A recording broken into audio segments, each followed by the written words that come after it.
Gaming Morning Show.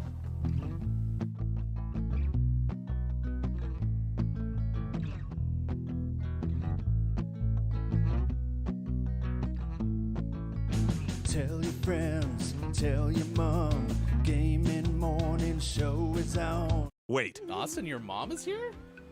No. Why did I look over where Bob is? Austin, your mom is here? Is she over there?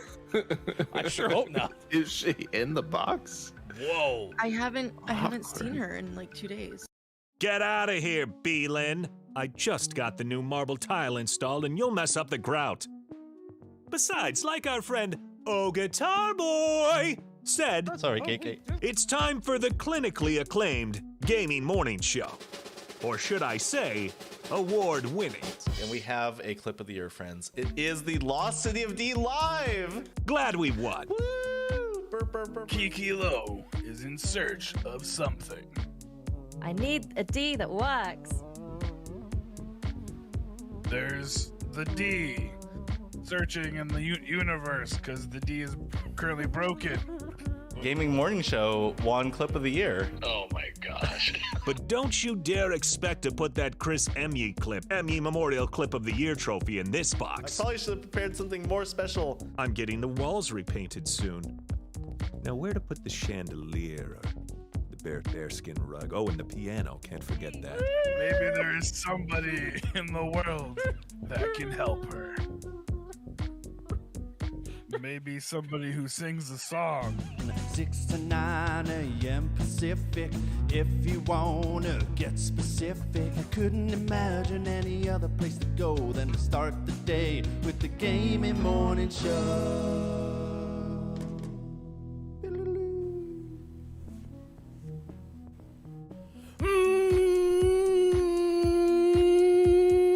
Morning, gamer. Welcome in. How about this, the Thursday show? It's March 10th, 2022. I always notice sometimes my voice will just take that ride and just keep going up and up and up, and there's like no end in sight, so I just have to like pump the brakes and reset it back down to its actual spot. Excuse me. Wow. Facebook Gaming, Twitch, YouTube, Twitter, and at gamingmorningshow.tv. The dogs are even here. Dixie and Delilah are rolling in as we speak. Like on cue. Did you have them set up outside? Do they have a stage manager? Nope. They heard you. They heard you talking. And they're like, oh, something's happening. The brown one wants to get in the way, so I can't talk. But she left. Bye. Dixie, live, 45 seconds. 45 seconds. Thank you, 45. I was really confused what that voice was. That's the producer. You've never heard them before? They're So, always talking to me. Very concerning. Yeah. I don't know what they're doing out there. Probably up to no good, but it's fine. I'll find it later. It's our new fun game today. What the heck is going on outside Mike's door? It's the sequel to what's going on outside Mike's window. Oh, I love the original. That was a fun game to play. Those are the days. Oh, Yeah. We'll eventually hear from Sean. producer's still talking. Yeah, being told that Sean will be at the list momentarily.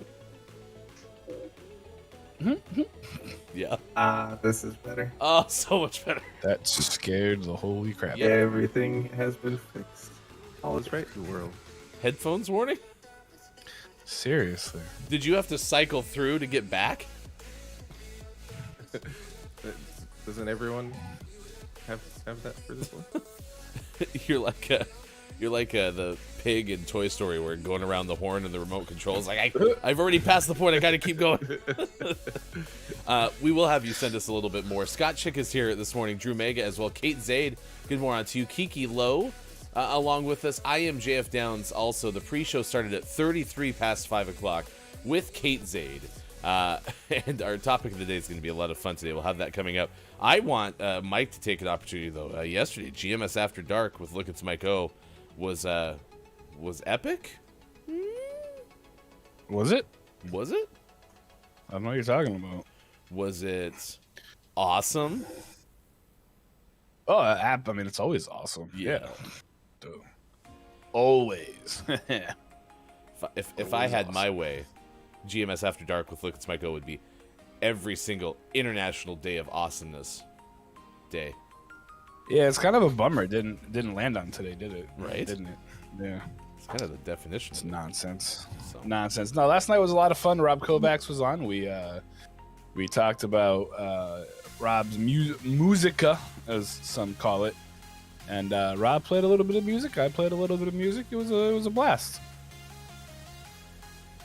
Okay. It was fun. It's going to be a very music-themed next week. Next Tuesday, we're scheduled to have a Grammy-nominated musician with us on this very program, Gaming Morning Show. So stick around. Twitter, Discord, find out more information about that. Sean's going to be on? Of course. Sean's got some Grammys, hasn't he? Nominations, no wins. Yeah. The Thanks, person Cleveland.com. from whom he stole those would like those back, actually. Today is, in fact, the International Day of Awesomeness. So we are asking you, who or what do you think is awesome?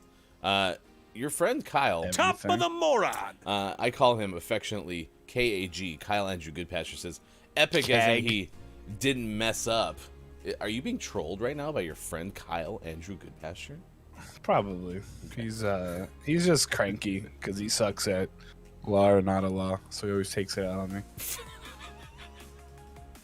you're gonna be on show called Law or Not a Law, you should probably know something about laws. You know what I mean? Yeah. Jeez, Kyle. Man. Downs was, it did land on the day of awesomeness in the Ukraine. I guess, yeah. There you go. I think Downs was there for a little bit last night. You were half awesome, Mike. Is what I'm trying to say. Half awesome. Yeah. Okay, I'll take it. I mean, even considering the show starts at like nearly 5 o'clock on the West Coast, you're almost all the way done through a day in the U.S. So yeah, like 3/4 awesome. That's fair. I'll take it. My answer to this question is I have several. Who or what do you think is awesome? The two people on the left side of your screen, plus many others, including GMS host Austin Tech. I think you are all awesome. Oh, Well, that's really sweet of you. I think you're awesome. Except yesterday when Sean texted me that Sean was apparently at a beer place and a pizza place, and I couldn't come. I didn't think that was awesome. It was an emergency. We needed you. Oh, I was being called to action? Yeah. We were. Didn't bother. We had an impromptu business meeting, and if you have a business meeting at like 6:30, 7 o'clock, you should probably go to a local beverage establishment. And if you're gonna go to a local beverage establishment and they happen to be having trivia night, you should probably participate in trivia night. And as the person leading the trivia night explained to everyone, he's like, you shouldn't be doing well, because if you filled your brain with this useless garbage, you're doing something wrong. And we're like, that's why we're sucking at trivia. We have useful information. Yeah, it was not going well, and so we needed you, because I know you do well with trivia because you lead trivia sometimes. That's true. Although I will admit, one advantage of being the host of trivia is you have all the answers. Yeah. Cheater. I know. Well, yeah. I know. You feel free to phone a friend next time, because this is filled with useless knowledge. Oh yeah. No, we're not allowed to use phones. That was the problem. Well, they don't know that. You put like an earpiece in, you know. I'll just call you. Have you on? Is he actively monitoring? No. It's like, I have the answer. Hold on 1 second. Can you spell that? Is that the blue or the red? Who are you talking to? Nobody. Myself, thank you. That's how I answer trivia questions. When I think out loud, I have to put my hand to my ear like this. This is my process. Stop messing with my process. Leave me alone. I'm on the phone. Top of the moron. Good moron. To Claire. Good morning, GMS. Good morning to you. Thank you. We are a morning radio show that plays games, and we're asking you the question today. What or who do you think is awesome? Because today is the International Day of Awesomeness. In 10 minutes from now, we'll take a look at the video game headlines of the day with the GMS Morning Gaming News. And then coming up at 6:50 today, we are going to have a birthday celebration for someone who's been a former guest of the show. So that's coming up. Plus, this day in gaming history. So if you have a birthday to celebrate today, please let us know, because we would like to celebrate with you. It'll be a lot of fun. Today is also National Mario Day, National Pack Your Lunch Day, International Wig Day, International Bagpipe Day, National Blueberry Popover Day, World Kidney Day, Popcorn Lovers Day, and National Ranch Day. You okay? Did something happen? Like, is it Ranch Day like the dressing? Yeah. Not like I own a No, ranch. like the dressing. Okay. Yeah. Like, what are you doing right now? I'm tending to my cattle on my ranch. Mm-hmm. Yeah. I don't know why pop makes me want to go pop. Yeah, that was weird. Well, maybe it's the influence of the only In Sync, because they had a song where it ended at some point going pop, pop, pop, pop, pop, pop, pop, pop, pop, pop, Dirty pop. Back streets back. All right. No, Bob. No. Do you ever notice whenever we bring up In Sync, Bob just wants to fit into the boy band conversation? We have to have a conversation with Bob, I think, about like appropriateness. I don't know. At least learn an In Sync song, Bob. Okay. Bob, do your best. No. Okay. Okay. Not open to our feedback, huh? Rude. All right, stick with us. We have all that stuff coming up. Claire says, ooh, I do love ranch. I'm from the Midwest, so loving ranch is a requirement. I didn't know that was a regionalized thing. No, Claire's not wrong. It's yeah. As a Midwesterner currently, yeah, they just give you, and no, like, no, you order French fries, they like bring out ranch, and you're like, I didn't order this, and they're like, nope, here you go, drink it, and you're like, what? What? Yeah. They're like, it's crazy. So I have a follow-up question. Sean, are you from the Midwest? No. Because Sean loves ranch. Well, I don't love ranch. I like ranch with pizza. Oh, for some reason I had this perception you loved ranch. No, it's a dipping sauce of choice for some things. But My kids love ranch. Like, my daughter puts ranch on everything, and she's very upset. She created what she thought was like the best thing, and it was it's ranch and ketchup, and she calls it ranch up. She's like, look, I invented something, and then we saw it in the store. Oh no! Yeah. Like, you didn't invent this, sweetheart, but I mean, you made it, and that's good. That was a sweet assist, bro. Did she after seeing it at the store, did she ask how to file a lawsuit? No, but she does. She's like, I invented this. It's like, I don't think so, sweetheart. Well, maybe IP laws, but maybe she did, but she just is really bad at trademarking stuff. I mean, she's 9, so probably. She can't even take her plate off the table after dinner. I guess trademarking is probably one of the things she wasn't paying attention to.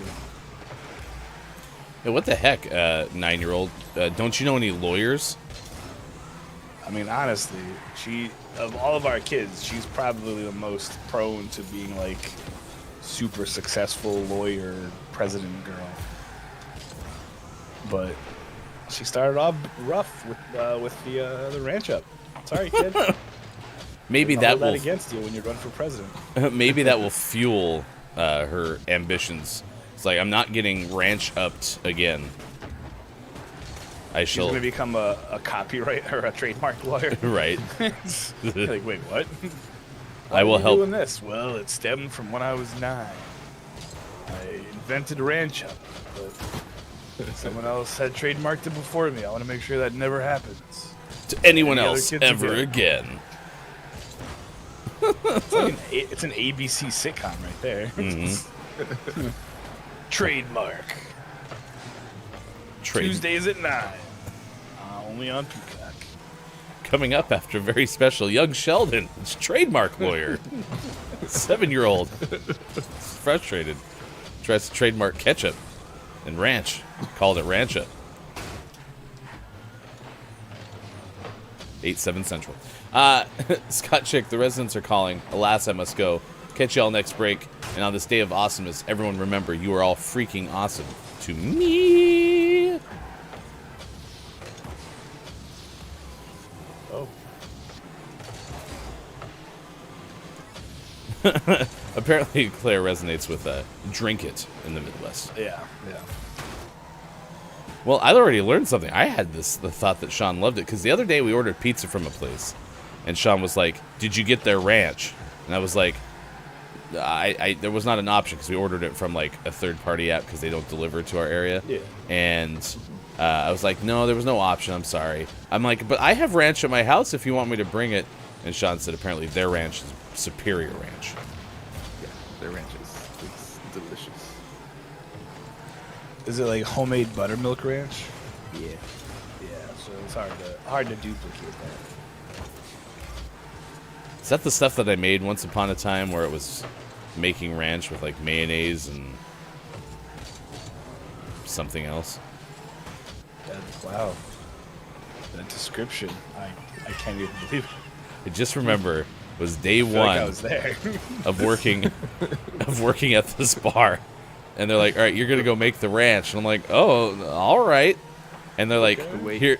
The way you craft stories with words, I know, is probably like you craft ranch with ranch ingredients, or maybe not even ranch ingredients. Just, this looks white. I'm sure this goes in there. Please. please take these ranch ingredients and make the ranch. Okay, I will do that with those ranch ingredients. It was like a vat. It was like a 5-gallon bucket of mayonnaise and a 5-gallon bucket of ranch ingredient too, and I mixed those two things together. I want to say it's ingredient too. I want to really say wish that's what the box said. But I want to say it was like buttermilk or something. Oh yeah, probably. I just like to prefer that it's a box that says ranch ingredient 2. And like that's it. Like they protect it. You know, like we can't tell you what this is. Like, this tastes a lot like mayonnaise. Nope, it's not mayonnaise. It's ranch ingredient 2. Well, that's clearly ranch ingredient 1 that you just described. So. Oh, gotcha. It's important to keep your ranch ingredients in order. Make sure you do not insert ranch ingredient 1 until or after ranch ingredient 2. You must do them in order. Well, what will happen if I don't? You don't want to know.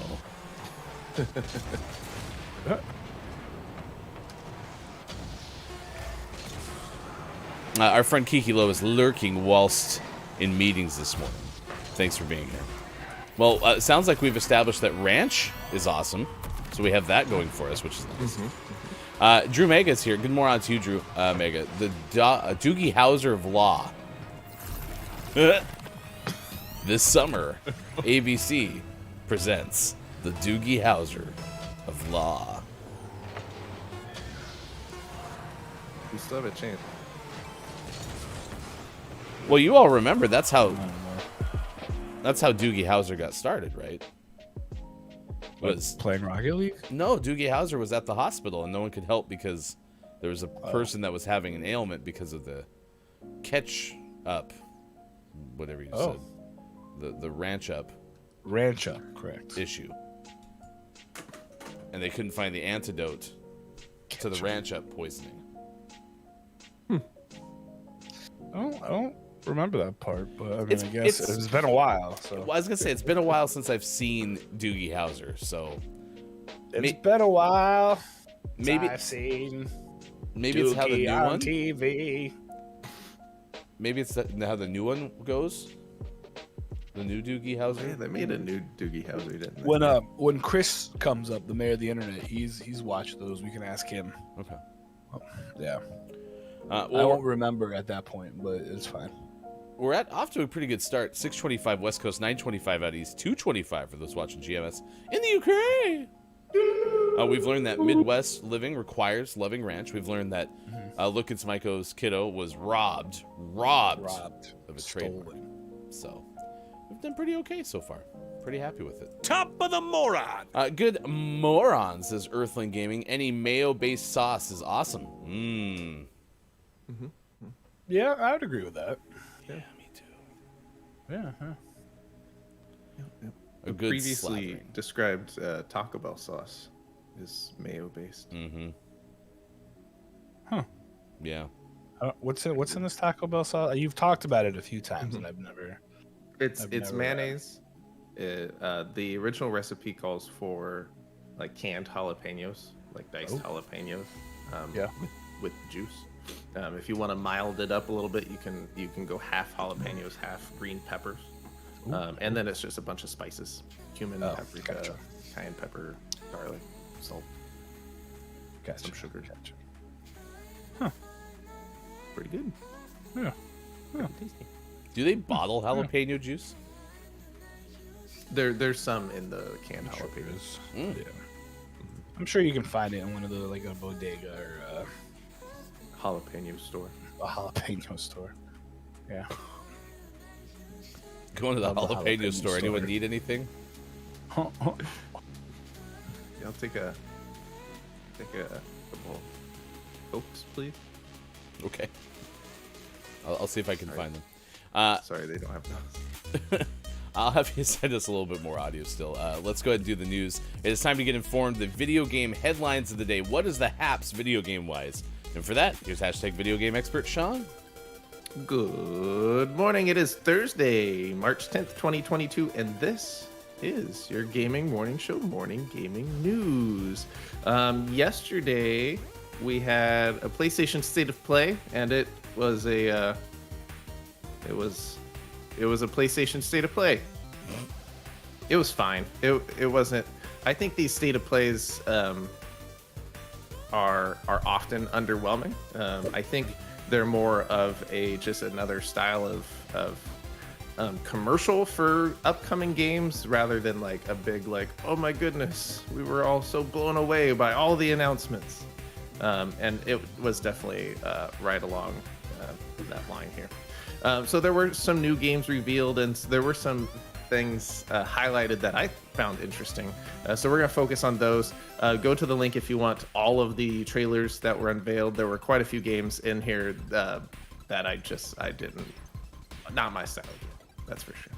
But one thing that was talked about was the Returnal Ascension update that's coming very soon. This is update 3.0 for Returnal. And this is going to introduce a co-op mode, which looks pretty rad. Yeah, and there's a new area, which is a huge tower that you have to work your way up floor by floor, kind of like a challenge mode. So this looks pretty cool, especially the fact that you can play co-op now. I would, I'd go back to Returnal to play some co-op for sure. Was it because I like this game is too damn hard? You need some help. It's just all by myself. Do you play side by side or is this online? It appears to be online. Doesn't appear to have any sort of like split screen co-op. Too much going on, I'm sure. Yeah. There was a new. We just recently talked about how Forspoken was delayed from May into October, and there was a new Forspoken trailer, which is by far the best trailer they've had so far. It looked pretty cool.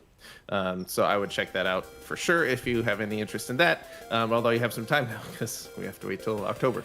And then the highlight for me of this entire State of Play was the announcement of Teenage Mutant Ninja Turtles: The Cowabunga Collection.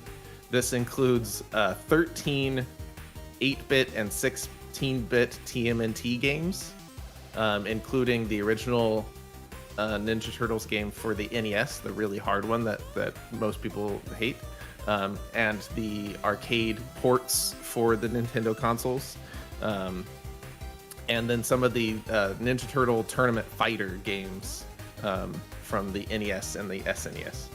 So this looks pretty fantastic. And I'm going to play this a lot. Does it come with the new one? No, this is all the old classics. Oh, it also has the Game Boy games, and I played those a lot. Yeah, but I want the new one. But that's a different thing. But I want it now. This is a different thing. I want a golden goose, and I want it now. There's no release date for the Ninja Turtles Cowabunga collection. Just says it will be out later in 2022. It's just like the other game. This is crazy. They're never gonna release them. They're just gonna keep saying like coming soon, and that's it. I hate it. But don't you remember the games you used to like? We have those available.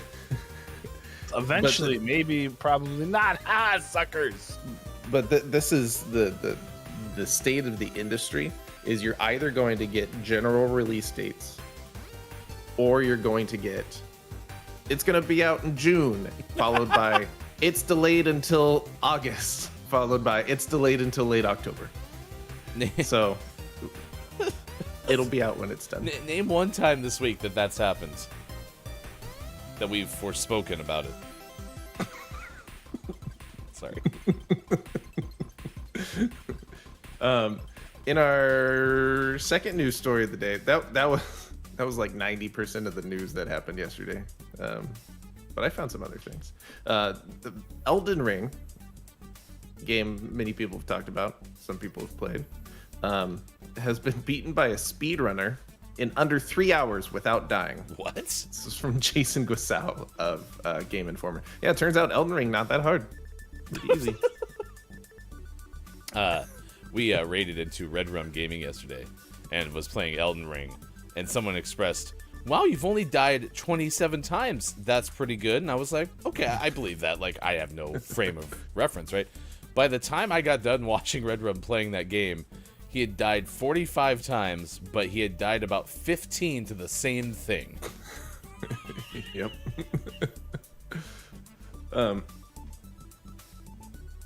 In the speed run, Nico Bellic spent their 2.5-hour playthrough dashing past non-essential bosses while on horseback. Yep. Turns out you skip all the bosses you don't have to fight, which makes sense. But they still fought bosses. Yeah, they still had to fight some bosses. I mean, that's still really impressive in a lot of ways. So. It's pretty good.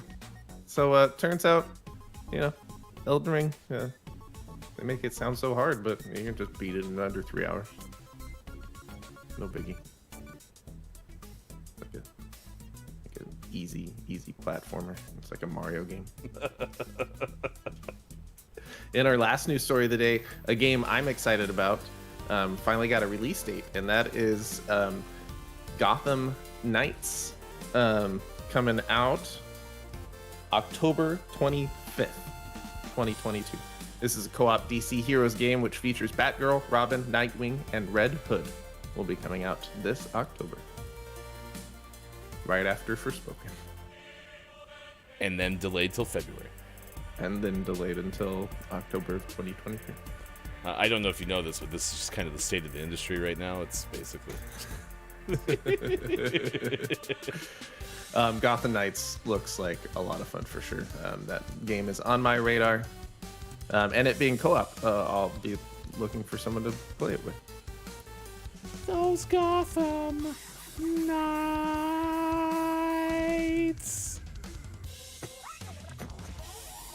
It's the theme song, in case you didn't know. If the game opens and doesn't open with a Summer Nights parody, I'm gonna be so disappointed. You can call me whoever's making it. I'd be happy to help. And always last but not least, we finish off today's Gaming Morning Show, Morning Gaming News with the world-renowned segment within a segment where we take a look at what is out today. Like .hack/GU Last Recode, available for the Switch. Aztec Forgotten Gods, available for the PlayStation 4, PlayStation 5, Xbox Series X, Xbox Series S, Xbox One, Switch, and PC. Chocobo GP, out on the Switch. Distant Worlds 2, out on the PC. And for the most prestigious award in video game focused morning shows, your favorite segment within a segment within a segment, today's name of the morning goes to Time Loader. Out on PlayStation 4, PlayStation 5, Xbox Series X, Xbox Series S, and Xbox One. Time Loader. Time Loader. What do you load into the time? More time. Oh, it's a lot of time. Mm-hmm. Timeception. Timeception. No. Why don't you take a load off? Nah, I can't. Don't have time. Nah. Well, that's exciting. The Elden Ring thing just baffles me because, again, it seems like everybody's playing that game just being like, this game is so hard. And they just speedrun it. Yep. And Down says that speedrun's already been beat. Oh, seriously? Wow. Maybe Downs beat it in an hour. Perhaps. I would love to see Downs be like, I beat Elden Ring in 20 minutes, and it's Downs starting Elden Ring, and then there's like a jump cut, and he's at the end, and he just tries to sell it as he actually did it. That'd be great. He looks different. His hair's longer. took care of that, says Downs. Well, that's your gaming morning show, morning gaming news. And if you missed any of it, we have a place you can go, and that is our Twitter at WatchGMS. All you have to do is search Hashtag GMS Morning Gaming News. You can find all those headlines, plus our GMS name of the morning could become a name of the month, and if it grows up to do just that, then you might be able to win it. And if you're a Patreon subscriber, you can get things like double entries into our name of the month giveaway, participant priority, and different things, and more. Find out more at patreon.com/gamingmorningshow. Thanks to the nearly 30 of you who are part of our Patreon subscriptions. Today, Jack is with us. Good moron. Food moron, digging Ryan's glasses. Congratulations on joining the Four Eyes Club. This is always going to be a telltale sign for you, chat. If you ever see me wearing glasses, it means that I was probably up incredibly too late. So, not a trivia, though. Well, I wish it would have been a trivia. I mean, again, this always seems to happen. I'm at a 4-day basketball tournament. Today's day number 2. And so I'll be getting home every single night around 11:30, sleeping for like a minute, and then waking up and doing this. All I keep trying to say to myself is, if Sean can do it, I can do it. Wonderful world. You're my muse. Because I woke up this morning, I was like, this is not going to work for Thursday and Friday. I'm going to be exhausted by the time Friday rolls around. It doesn't help that I have so many games to do, but I will say this. Remember how Theo always shows up and has the throat coat tea? Ooh, yeah. So the throat coat tea has been in the play-by-play circle for decades, probably since I started. I've never tried it. I've always just tried black tea with honey or whatever. Well, I was out of said tea, so I put in an order and I got throat coat tea for the first time. It is quite delightful. Nice. So great. The heart coat your throat? Yes, with tea. What kind of coat is it? Like a down coat? Is it a puffy coat? It's a JF Downs coat. It is JF Downs coat. Nice. Now I'm picturing like one of those like Mercedes S commercials where it's like the brand new down coat from JF Downs coat. Luxury like you've never seen before. The softest of feathers. Marble sleeves. It's a really heavy coat. I can't lift my arms. That stuff worked really well. The hardest part is we're broadcasting a mess, right? So I drink a lot of liquids whilst broadcasting games, and so I'm so used to be able to just be like taking a sip between like a free throw. Well, now it's a process. It's like just a sec. I have a pretty heavy duty mask. I'm wearing that Razer one with the LEDs or whatever. Yeah, I was gonna say, what are you doing there? You're doing a lot of stuff. They couldn't have included a straw hole. That'd be rough. That'd be really rough. It'd be great though if they had like this little side button that's just like boop, drink. Boop. Put it back. You know, Formula 1 drivers can get their drinks inside their helmets. You should be able to get your drink inside your mask. I assume they just pour it and then they're like, whatever goes in their mouth goes in their mouth. It just fills the whole helmet. You're just trying to catch droplets. Yeah, it makes sense to me. I love it. Yeah. I love it. Well, Drew, Mega, and Downs are both excited about the Batman game. Also, you might even have some extra co-op players there, Sean, for Returnal. So there you go. It's now 6:41 on the West Coast. Let's see what Look It's Myco is tracking at this hour. Oh yeah, it's Mike O. That's me. Let's go here. All right, we're going down. Ben Hooper. Ben Hooper has told us a story this morning. He's painted a beautiful picture. Not as good as Ryan's, but pretty good. He says that Hungarian police said officers captured an unusual fugitive Wednesday morning in central Budapest. A penguin that escaped from the local zoo. Budapest police said the penguin was spotted in the early hours Wednesday, wandering on a large street near the city zoo. As it would have been a long walk to Antarctica, the bird was captured, wrapped in a blanket, and handed over intact. The Metropolitan Zoo and Botanical Garden police said in a statement. The zoo said the penguin named Sanyika is 6 months old and extremely curious. Some call it Curious Sanyika, the curious little penguin. It may be news to some, but penguins become so curious at 4 to 6 months of age that they try to explore their environment as much as possible, the zoo said. Somehow, Sanyi got out of his outdoor enclosure and wandered out of the zoo. To make sure this doesn't happen again, we've installed cameras at the penguin's enclosure and are keeping a close eye on the penguin troop. The animal keepers are doing their best to ensure that Sanyi stays with the team during his curious times. Back to you in the newsroom, or the regular room, wherever you are. I like how they're like, they make these cool things called cameras. Maybe we should try those. We should consider that. No, it'll never work. They'll just get around it. Well, it's good to know now if I ever decide to own a penguin. 4 to 6 months old. Yeah, they can be fairly mischievous. Completely. Completely. Did you ever see Mr. Popper's penguins? No. Ever read the book? No. It's a book. Is it good? Yeah, it's really good. It's about a guy named Mr. Popper who's got a bunch of penguins and they live in a refrigerator. Are they extremely curious? Oh yeah, very much so. So much so that he had to install some cameras. Yeah. Penguins are incredible creatures, though. They really are.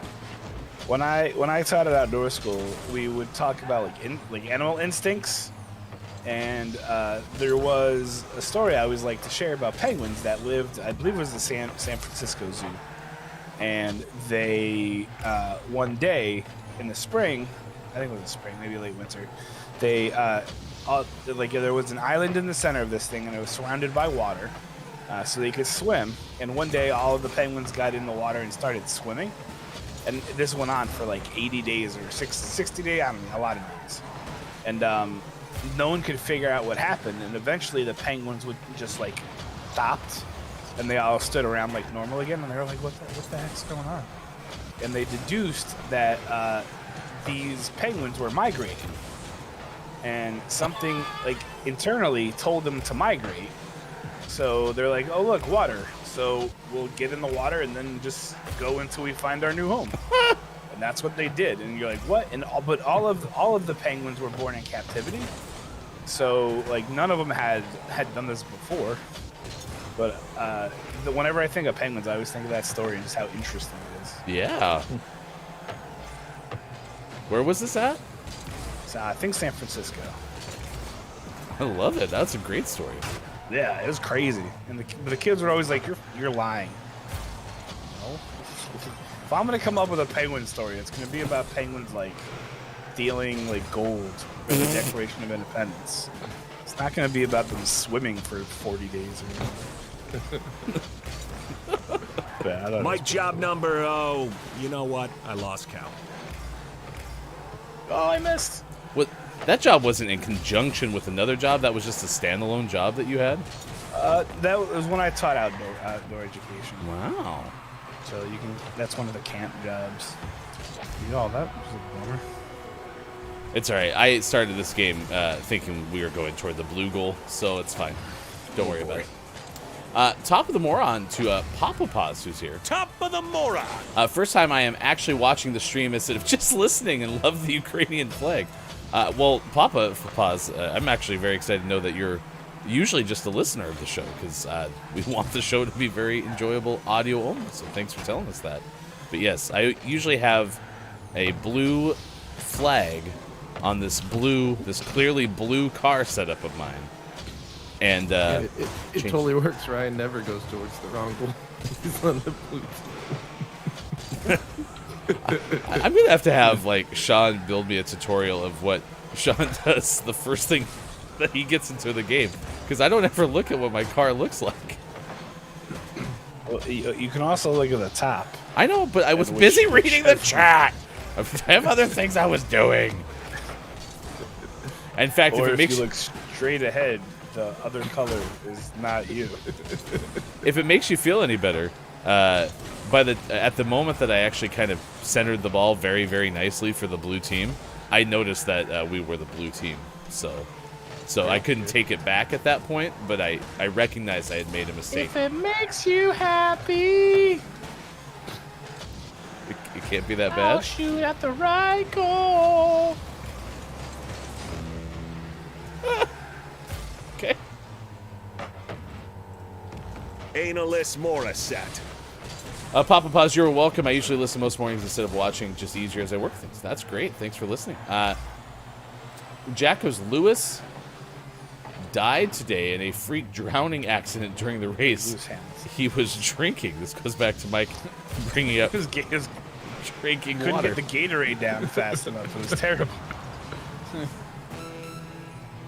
Could you reenact again what's it look like when they're trying to get the water droplets out of their Imagine helmet? all these drivers in heaven. Like, what happened to you, Gatorade? What about you? Milk.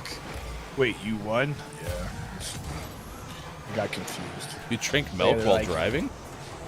Well, like for the IndyCar guys, because Yeah. they have to do this too, probably. So they're poured down, and then you gotta try to lap it up as quickly as you can, like a dog.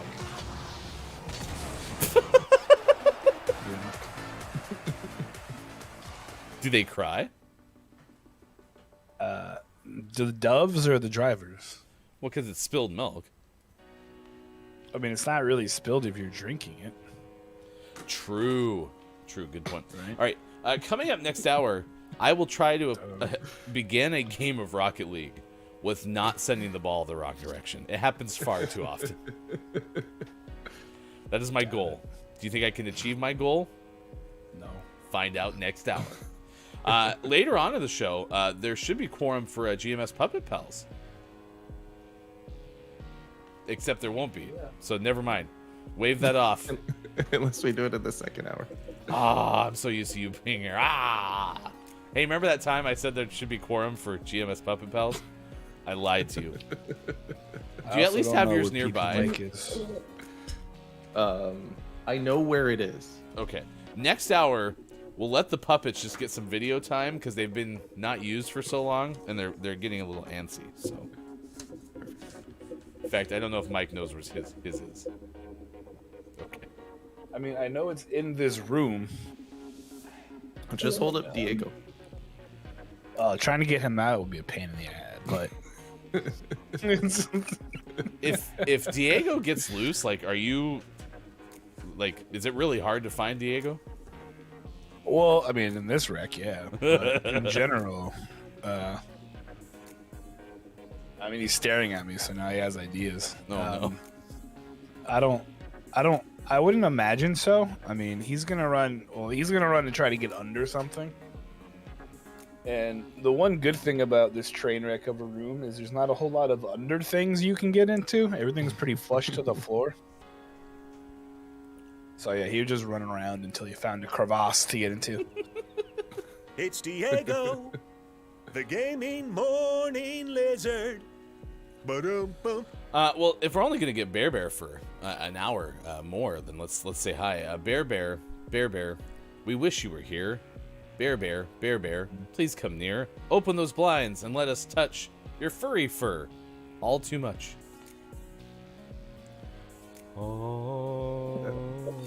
That poem made me feel a little bit uncomfortable. That was really, yeah. I was not feeling that one. Bear's coat is severely soft. It is quite soft. Don't know. It had to be severe, but whatever. He did ask, severe coat please don't turn him into a coat. Yes, we'll take that under consideration. We can just shave him. We don't have to kill him. Like, oh, we could borrow the hair. We promise we'll give it back. no. He'll grow it back if we shave it. Well, like a sheep. Yeah, exactly like a sheep. Or a llama. A bear. Bear sheep. Bear sheep. All right, it's 6:51 West Coast time. It is now 9:51. It's 9:51 out east. It is 2:51 for those watching GMS in the Ukraine. Thanks for being along with us. We've had some great things happen. We've learned how much the Midwest love ranch so far. We've learned that Drew Mega saying that the release date of the Gotham Knights game shouldn't be called a launch date. It should be more like a soft launch date. A recommended release date. Like a manufacturer's recommended sale price or whatever, where it's like MSRP is $199 and then they sell it for $487. Great. Yeah. We also learned that Downs is getting in the coat making business. His coats will have marble sleeves. Love it. It's gonna be really, really heavy. JF Downs coats. All right, let's do birthdays this day in gaming history. If you have a birthday to celebrate, please let us know, because we would love to celebrate with you on International Day of Awesomeness. So if you have a who or what you think is awesome, please share it with us in the chat. You can also go to our Discord and show us how you watch GMS. All right, today, celebrating a birthday, this person does like difficult video games. It's also quite hilarious when streaming at twitch.tv/JordiJasper. It's JordiJasper's birthday today. Woo! Woo! Congrats on another trip on this big rock known as the Earth. This is what this place is. The Earth. The Earth.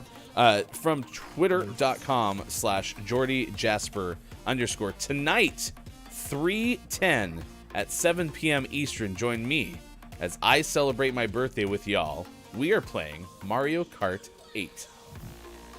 Nice. It's...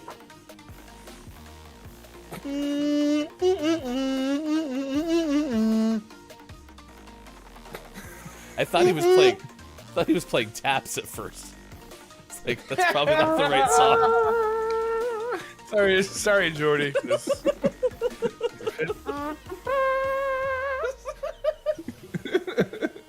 It's your birthday song. It isn't very long.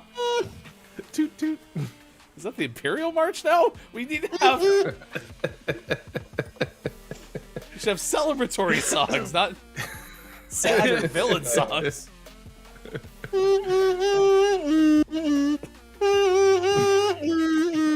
That's the new birthday song. That's actually pretty good. I love the Jurassic theme, the Jurassic Park theme song to be a birthday song. Man, you would have loved After Dark, and I put on a whole concert. It was incredible. If you missed After Dark yesterday, GMS After Dark with Luke and Smyko, please check it out on the VOD. Rob Kovacs was on, and it was a musical cavalcade of music. Shillelagh shenanigans. It was half of that. You didn't have any shillelaghs, did you? What? What's a shillelagh? I thought that's a thing that you brought up one time. Is it a shillelagh? Oh, yeah, I should say a shillelagh. Oh, okay, I got you. Shillelagh. Yeah, you heard so Bob. leprechauns use. Shillelagh shenanigans. Says it perfectly. Bob likes it.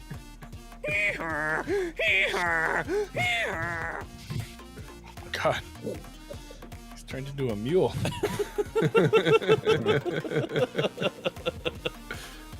Mules are better than horses. Myko, don't you think that's true? Hey, Drew Mega, if you ever end up in Indianapolis, you can give me a call. Drew Mega says, I travel for work a fair amount, and one place I used to go to regularly is Indianapolis. There's an awesome sports bar there called Kilroy's. Many good memories there. Absolutely. I've been to Kilroy's many a time. I read that at a glance. For sports. Kirby's. I was like, oh, in the Forgotten Land. Herbie Hancock. It's like the courtyard behind the bar. It's the Forgotten Land. All right, celebrity birthdays.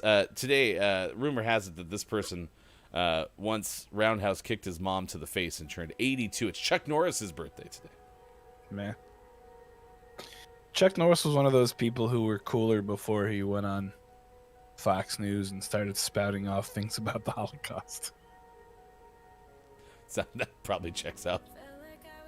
Yeah. Typically, people are cooler before they start spouting out things about the Holocaust. So. Yeah, generally so. Although sometimes those things may have been said by said people, just never on broadcast media. So Yeah.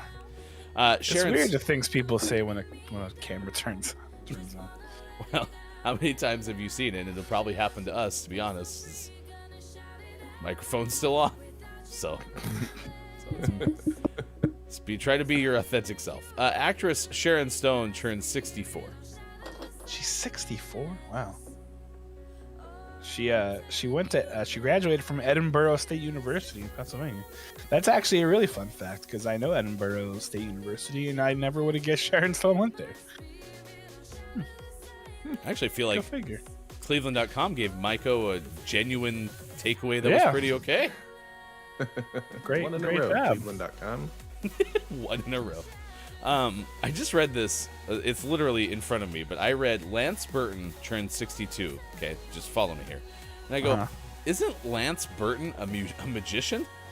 But it says magician Lance Burton turned 62. Correct. So the good news is I was right, but I didn't have to go through that journey. It's right in front of me. So He 60 was seconds. once a villain on the Knight Rider. That one's interesting as well. Also, this is a terrible picture of him, so that's also cool. Ugh. Oh, are you talking about the one where Lance was at a star ceremony? Yeah, where he did not get the Star on the Walk of Fame, but instead gave it to some other guy. I can't remember his name. I'm pretty sure that was Chris Angel. Oh yeah, that guy. Yeah. That was way back in 2017. Oof. If I remember that was right, like what, 70 years ago? it was like a Thursday in July. Probably. Yeah, it's probably like around the 20th or so. Yeah. Cool. Well, we'll have to let Willie San Juan know that picture's not great. Willie San Juan. It's- Sounds like a made-up name. It's important to give authentic feedback. Oh yeah, yeah. Actress Jasmine Guy turned 60 today. She was on. Oh God, what was the name of the show? It was like a different world or something world. It was like one of those awesome Jurassic. Yep. There you go. Exactly. No, it wasn't. No, Jasmine was not on Jurassic World. A different world. Jasmine Drew. was on Jurassic Park 3. Jurassic 3. She was on a different world. She was the sassy RA. Wait. It was a good show. But are the new Jurassic Parks are Jurassic World, right? Yeah, correct. But wasn't the second Jurassic Park The Lost World? Correct. Okay, thank you. Well, apparently they found it now. Now it's just Jurassic. So. Just the Jurassic World. Singer Edie Brickell turns 56. I think it's Edie. That's so Edie. fine. There's one. Yeah, Edie. It's fine. Brickell. I wish I knew who she was married to.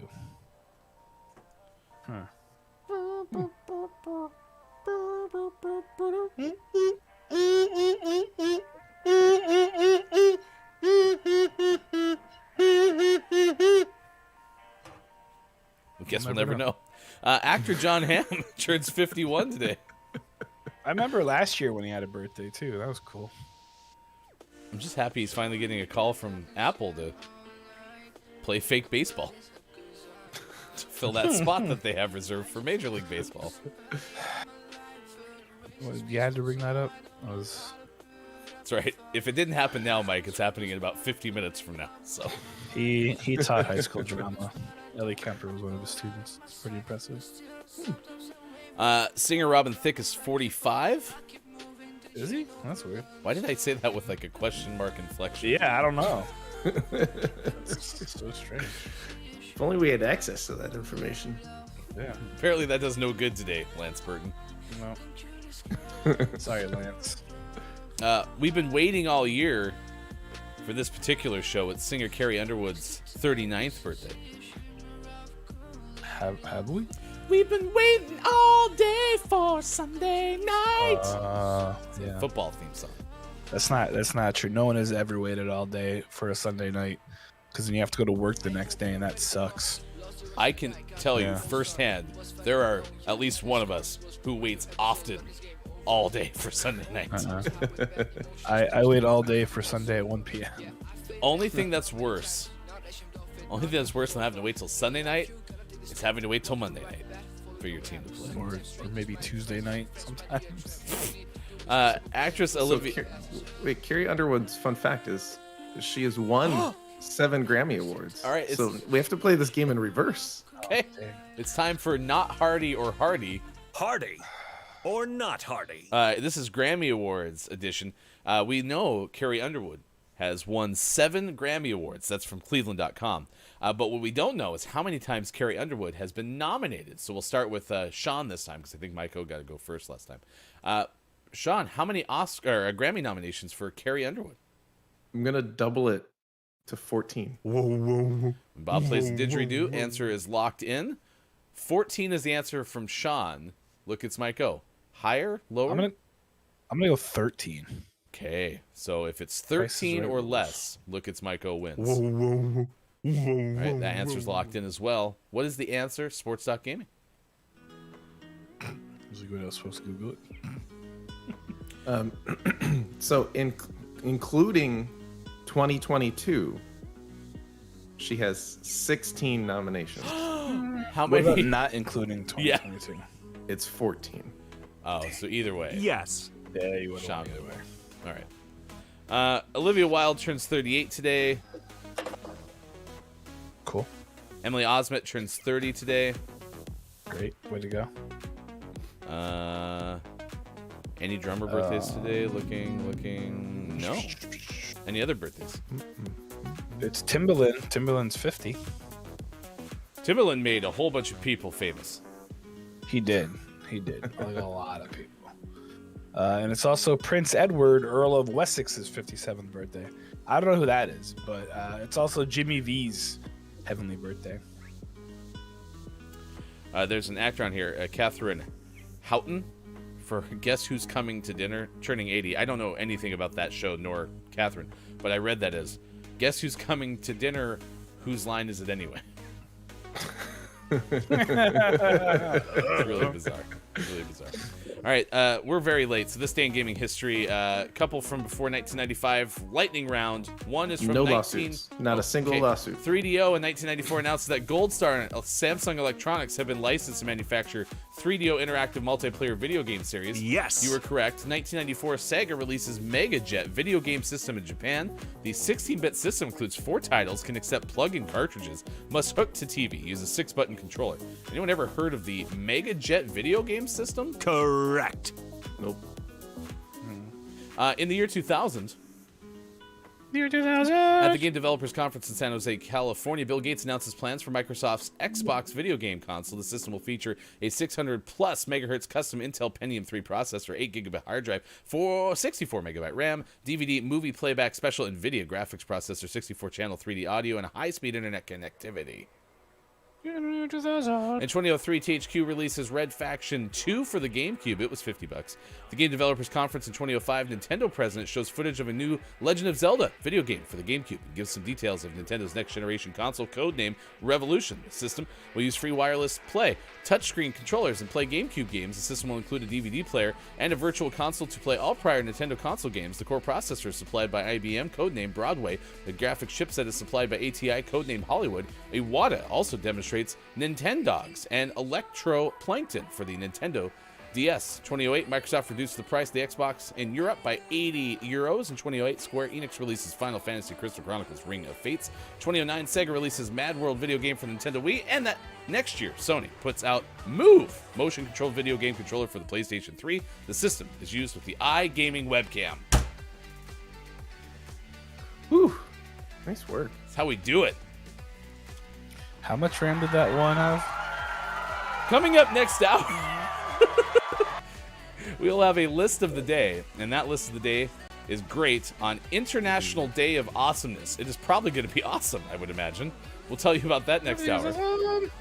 And sports! Holy cow, we're late. We got to go. It is the Thursday edition of Gaming Morning Show. Thanks for being here. March 10th, 2022 on Facebook Gaming, Twitch, YouTube, Twitter, and at gamingmorningshow.tv.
We are revolutionary.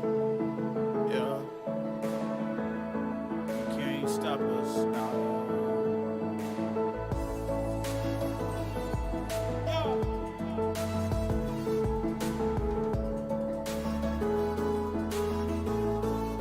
Yo. There's nothing I got to prove, nothing I got to lose. I will not follow you. It is my time to choose. Nothing I got to prove, nothing I got to lose. I will not follow you. It is my time to choose. It is my time to move. I will not follow through, cause I got my own mind, winning on my own time. Didn't come when I wanted, but it's always on time. I'ma go and get it, and it's all part of my vision. Then I'ma show everyone I can make it. I'm different. You can't stop what you can't see. No more chains, yeah, I'm truly free. I pay my dues, it ain't come cheap. No more chains on me, you can't hold me down. You can't hold me down. You can't hold me down. You can't hold me down. Yeah, no more, no more, no more. No more, no more, no more. No more, no more, no more. No more, no more, no more. You can't hold me. Look at where I came from. I can never fall back to the same ones. Only good vibes now, but the hard times is what we raised from. Turn to the ambition we are made from. We don't run, we don't fall, we don't stop, we don't fail. We take all our doubts, the dark clouds, and we still prevail. Raise a fist to the sky, a solution's there. And we stand for the dreamers, a revolution's here.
And a little bite.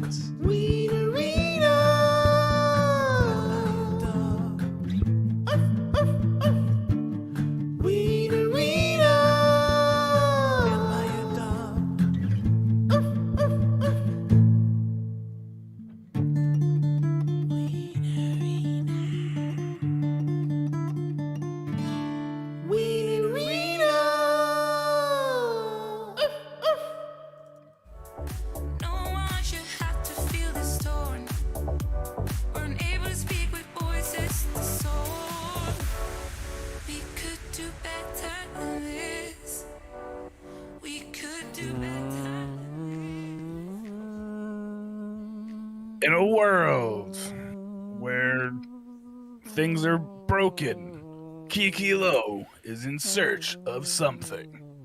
I need a D that works. There's the D searching in the universe because the D is currently broken. But we need a newer D. Where can she find it? Where can I get a D from? Maybe, Who will give me the D? maybe there is somebody in the world that can help her. Maybe somebody who sings a song. That's how we do, baby. Coming to video screens near you and on your telephone devices in 2022. Sorry, Kiki. Kiki Low and Superphonic in the Lost City of D. Finally, the D, and it feels so good. Only on Peacock. We could do better than this. We could do better than this. When you stand in the middle of the crowd, I wanna know it's me that you're missing. Coming up on Gaming Morning Show, List of the Day, and Sports. Find GMS on Facebook Gaming, Twitch, YouTube, and GamingMorningshow.tv. Coming soon from GMS. GMS plays Fudge Village and the Superphonic Memorial Super Gig, a Concert, starring Sports.Gaming.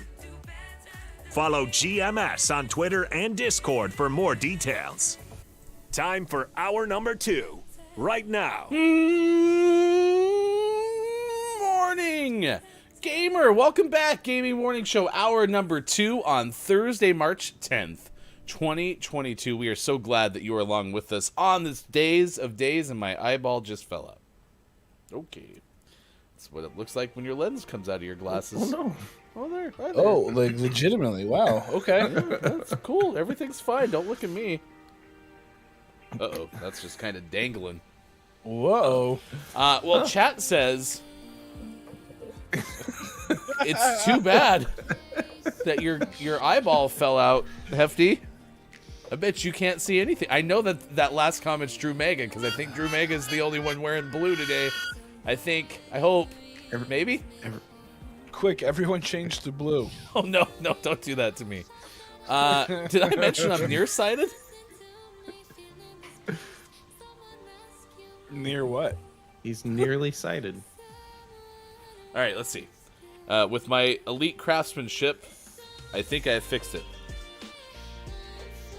Look at that. It was Drew Mega. Ah, crap. Drew Mega, D as in donut? Who doesn't love a good donut? It's a quick snack and fills you up good. That is certainly not what we were talking about in that clip of the year, Drew Mega. We were talking about the D on a keyboard. Because it was broken. Yeah. Can't really type very well without that. Had it been about a donut, that would have been just ridiculous. Get your Dunkin' coffee. Which reminds me, there's donuts out in the kitchen. I totally just realized that right now. You got us donuts? You should bring me. Sure. Yeah, why not? Aw. You guys share so well with your food. I mean, we shipped you food cross country, damn it. I wouldn't define that as food. And technically, you sent us a Diet Sunkist, so... That is true. I also sent you stickers. You guys. It was mostly carbonated still. The stickers were edible. So you're saying I should eat this Monsters and Friends sticker? No. The GMS sticker. That one was edible. Yeah. Oh. Yeah. It tastes like lemons. What kind of edible? Like really yummy lemons. Coming Not up plastic. This hour, it is International Awesomeness Day of Awesomeness. So we're asking you, who or what do you think is awesome? But we are also going to tell you today is the day to be the most awesome. So let's talk about the most awesomest video game ever, Super Mario. Here's a list of 10 super awesomest characters and why they're also the most important. Number 1 is going to blow your mind. I remember when Sonic the Toilet Hog was in Super Mario. So fun. It's crazy. Yeah. What's a toilet hog? Don't think about it too much. Also, coming up, we'll have Nerd Alert as we check in with Look at Smyko at this hour. So stick around for that. That's coming up on this edition of Gaming Morning Show. Wasn't it National Mario Day? Yeah, that's why I picked the list. Okay, that makes sense. Because it's Martin. Yeah, get it? Oh! That's literally why. Whoa! Zesty. I think I know Ryan's takeaway. Yeah. I forget That's mine. great. I had one earlier. Whoever created Like that May is the awesome. 4th. Yeah. It's clever. Wow. Now, did someone figure that out right away, or has it been a while? And then someone's like, "Oh, if we put Mar and 10 together, it looks like Mario." I'm sure somebody tried to get like the license plate, and then they're like, "Wait a second, that looks. We can do it like this," and then they did this. It's like the first person who did like a license plate that was S3XY. Yep. By the way, I had completely to random people because it was giving us an issue. So, well, isn't that the joke with Elon Musk? That's why the models of the Teslas are the S, the 3, the X, and the Y. Is that? Oh wow, probably that guy's a twird. So, Quiet I'm Gaming is here. Good morning to you, Quiet. Thanks for being here on International Day of Awesomeness. Top of the Mora. It's a me, March 10th. It doesn't have the same ring to it as Mar 1-0. It's like Cop 1A. Could you imagine if they had titled Mario as Mar 1-0, like maybe in like a prototype or something, right? We need to have a holding name for this character. Just name him Mar 10. We'll figure it out. Speaking of fun names, we're playing C4PT 4WESOME. Captain Awesome. I wonder if he knows it's Mario Day. Well, the only problem with Mar 10 is it sounds like Martin. Martin Scorsese Day? I love that Maybe. guy. Did he make the original Super Mario? I mean, if we're doing sports, then you'd be getting Chris Berman's Curtis, my favorite Martin.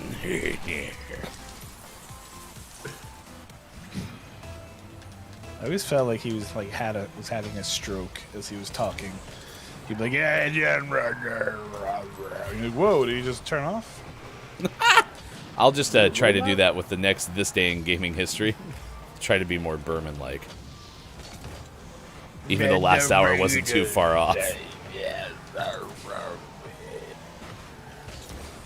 I always want to pretend that when I have to talk really fast, I sound like the Micro Machines person. I know I don't, but I pretend that I think do. that guy's name is Martin, isn't it? That's Martin Scorsese? Yep, sure is. So weird.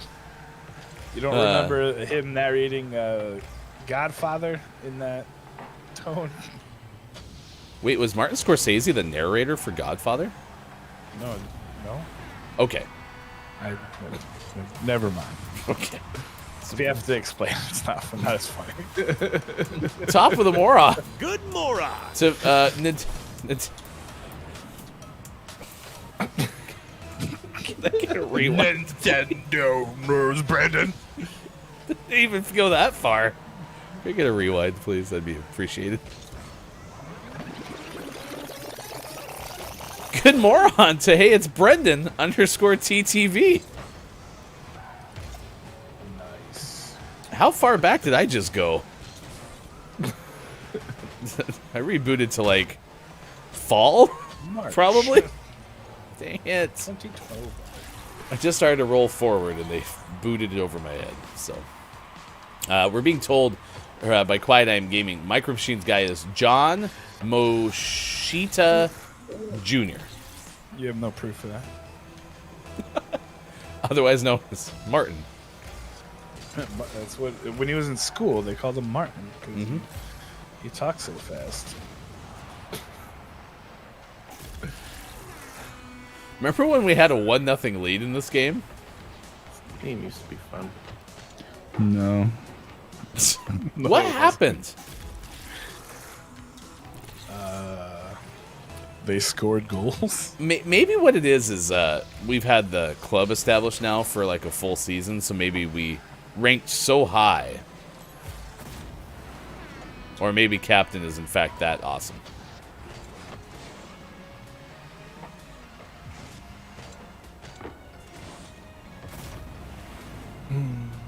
How are we not doing? Bad news. The stage 1 for the new season of challenges, I need 50 assists and 100 assists. Oh my gosh.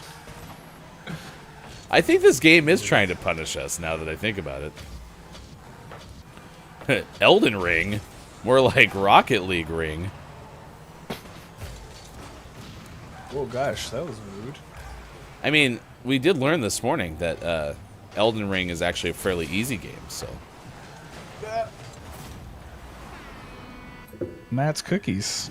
Matt's cookies scored. Ah, you're right. It's Sean's fault. Downs goes, it was Sean completing the assist challenge. Ever since then, you have been a bit off. Well, they're back. I guess you guys can go back to trying to score goals. Okay, I don't know how we're getting demoed like over and over and over again. It's like the beginning of every HGTV show. Getting demoed. Sweet. Did you get an assist for that one? No. I was the only one there. I don't know what you're talking about. I was definitely in that area. Without seeing, my guess is Mike was driving in circles and Ryan was collecting boosts. Untrue. I don't. Now we drive in circles in the last 30 seconds. That's hurtful that you would think that. I've never given you a single reason to think that before. Oh gosh, I'm on the back. Now I'm just beating the crap out of you. I feel bullied. There we go. Come on. How was that not an assist for you? Oh, did you even touch it there? Probably not. Okay. Quiet goes, because of Elden Ring, I started Bloodborne for the 4th time, and I think, quote, I get it now. Famous last words. What's Bloodborne? That's another hard game. Aren't we all born of blood? But are you born of blood? I mean, yes. What did I say? Not born with blood. No, I said, aren't we born of blood? I need a boost. Sorry, I have them all.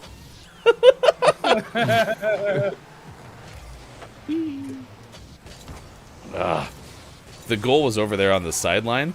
Man, would have been cracked.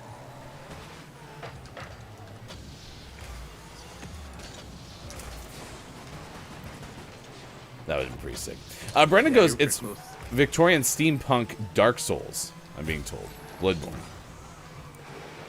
Victorian steampunk Dark Souls. I'm just going to say yes, Brendan, because I have no way to even break that down, so... Isn't all steampunk basically Victorian? What is steampunk? It's like a genre where you attach metal to your eyeball. Oh. And stuff. Okay. But yes, being told that apparently Bloodborne is by the same people, as you guys expressed. So who makes Dark Souls? Other people. So not the same people. So Souls games and Elden Ring, not the same people. Bandai Namco. Yeah, of course that's gonna go in. Of course. That is the one thing, like, I can conceptually understand how you get to the point where you can fly all over this thing. Like, I understand how people can actually do that. I don't have a clue how you stop that. Like, you have to look over your shoulder, but know where you are in front of you without having, like, peripheral vision. Like, it's very hard. Because I kind of knew that I was near the goal. I was like, I might have a chance at this to stop it. And it just wasn't happening.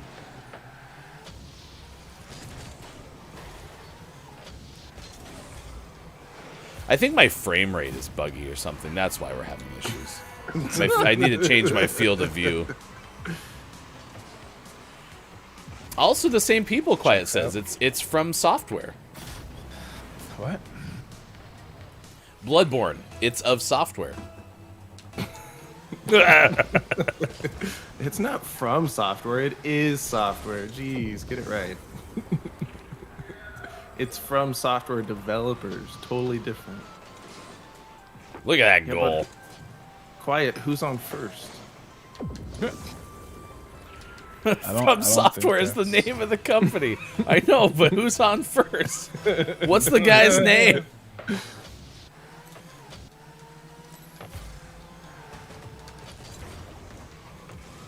Chad. I'm happy we're. I'm sad. Sorry, I said happy. I meant sad. But this game is almost over. Mike wasn't even driving in circles that time. I haven't been doing that for a while. Cracked. I like to win games because this. To quote Cade it makes games. Stardew Valley sucks all the time. I'm sorry, Bob was very rude there. What'd you say, Mike? No, it's fine, Bob. Nothing. Bob, chill out, man. 7:29. That game took forever.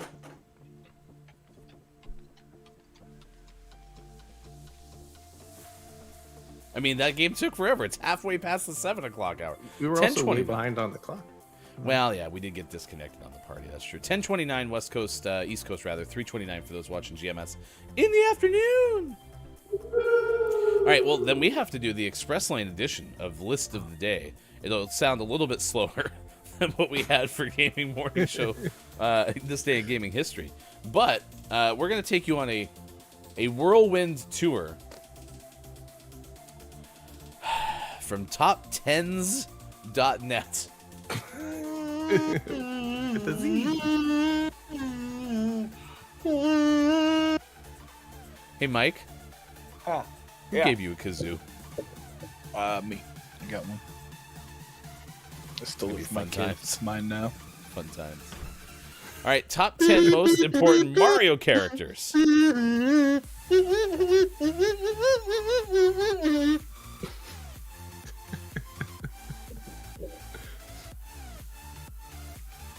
Whoa, whoa, whoa.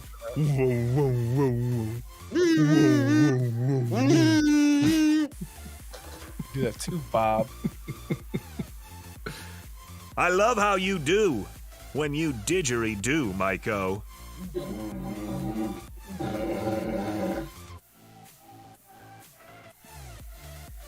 Take I that, just picture Bob. I just picture Bob now saying, "I love how you do when you kazoo, Maiko." Wow, wow, wow, wow. Yeah. Whoa, whoa, whoa, whoa, whoa, It sounds pretty similar. Wow, that actually kind of sounded like a didgeridoo. Thanks a lot, Mike. So the kazoo practicing is helping the lips limber up. Nope, that didn't work.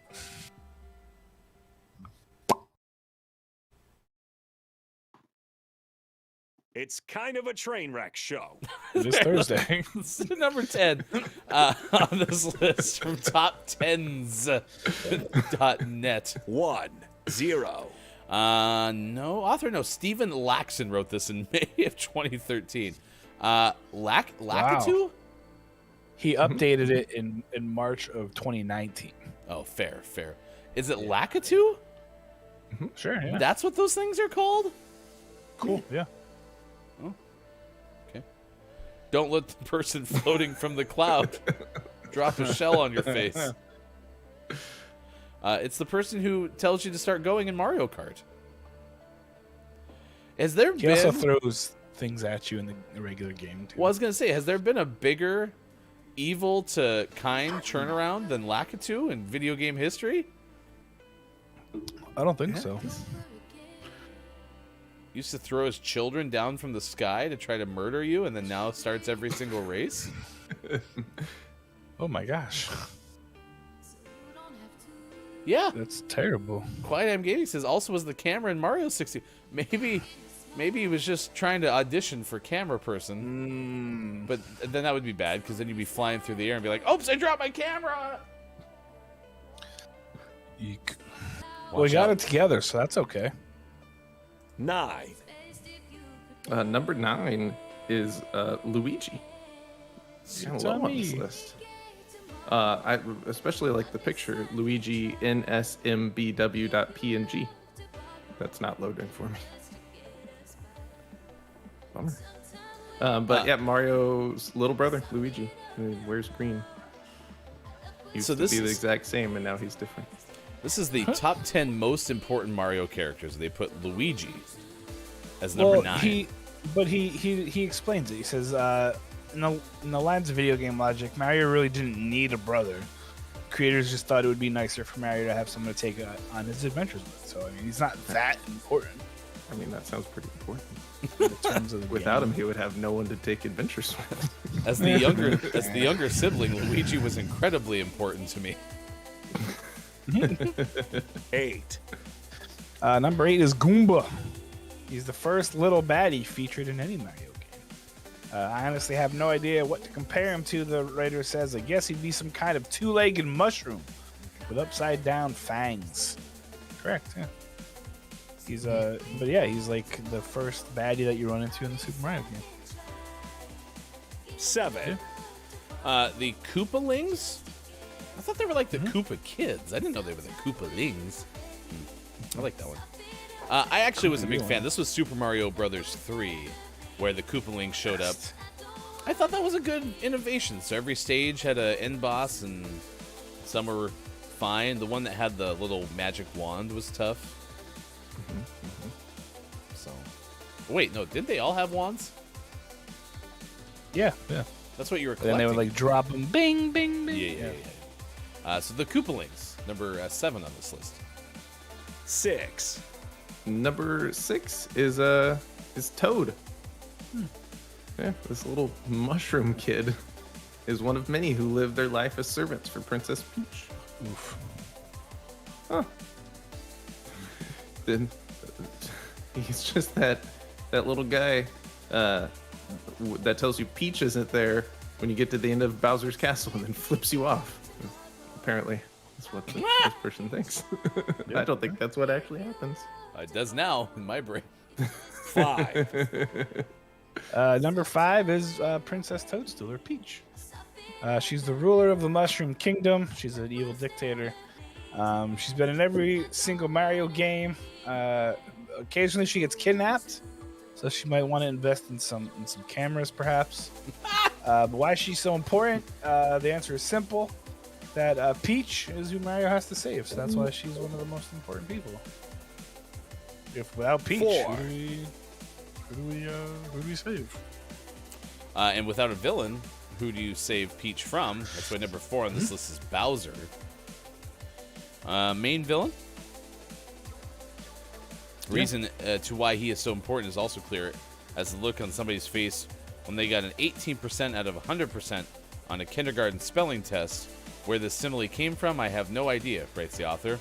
All it takes is just 4 words. He is the villain. Yep, there you go. 3. Number 3 is Mario's trusty steed, Yoshi. He's a dinosaur, and Mario rides him and makes him eat things. Ba-dum. Ba-dum. True. Yeah, he's the original Jurassic Park. 2. Number 2 is Mario. Yeah. He's the one the list is based off in the first place. He's been in every game based off of him. That's pretty good. He was also played by Bob Hoskins, which is very important. That also means the Mario characters on this list wouldn't exist without Mario. Hell, the list or anything else concerning Mario wouldn't exist. But it says WTF? Mario's number 2. There's someone more important? Well, who is it? I mean, Mario is Super Mario Brothers. So without Mario, there'd be no Mario. So number 1, I thought was really crazy. And remember, this is the most important Mario people, not the most popular. 1. The person writes Donkey Kong. Well, read the thing. It explains why. Oh, I've read it. It basically says because without Donkey Kong, who had not one but 2 different video game series, then Mario wouldn't exist. Mm-hmm. But then, that's accurate. If it wasn't for Pong, then Mario would have never existed either. If it wasn't for our guy... All right, everyone get their tube amusement devices. Who made that thing. So technically, the founder of tube amusement devices is more important than Donkey Kong. No. This is in terms of Mario. I'm just so kidding, yeah. Has to do with Jumpman, right? But see, Mario isn't even the character of Donkey Kong. That's Jumpman. That's a different guy. Well, Mario is Jumpman. He just had a different name because Mario wouldn't sign the paperwork in the beginning. It's a rebrand. And then they're like, "Look, Jumpman, we're gonna let you use your name, and we're gonna have like a whole series about you." And you're like, "Is the donkey gonna be in it?" And they're like, "It's not a donkey. It's an ape." And he's like, "Oh, well, yeah, then that's fine. No donkeys though." Yeah. I don't like this list. I like it a lot, actually. I mean, I understand where they were trying to go at the end, so I'll give them credit that made. But when Luigi was at 9, I was like, but it's the most important. I think you put Donkey Kong at number 2 for the same reasons, but keep Mario at number 1. He's the main character of all the games. I get what you're saying, and that's why I'm allowing. That's why I'm allowing Donkey Kong, who's in 0 Mario Brothers games, to be at number 2 on top 10 most important Mario characters. I get that without him, it may not have existed. I get that. None. But he's never made a return to a Mario game. He doesn't get top billing. Zilch. How about number 1 should have been Jumpman? How about number 1 should have just been the guy who made the games? You know how I was talking about Lakitu or whatever? Big transformation from being the mean one to the nice one. I mean, name a bigger transformation than when Jumpman went from trying to save the woman in the Donkey Kong games to being a multi-mega million-dollar brand that's on the Michigan Wolverines uniforms. That's fair. That's really fair. Speaking of which, sports is coming up in 10 minutes. Look at that thing. That was a segue and a half right there. Wow, that came full circle.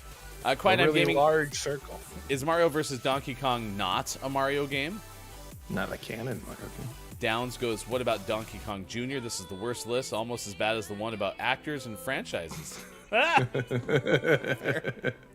right, let's go find out what Maiko is tracking at this hour.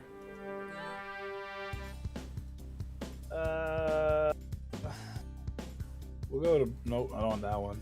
We'll go to this one. Yeah, we're in this newsroom now. So this hour, this is a nerd alert.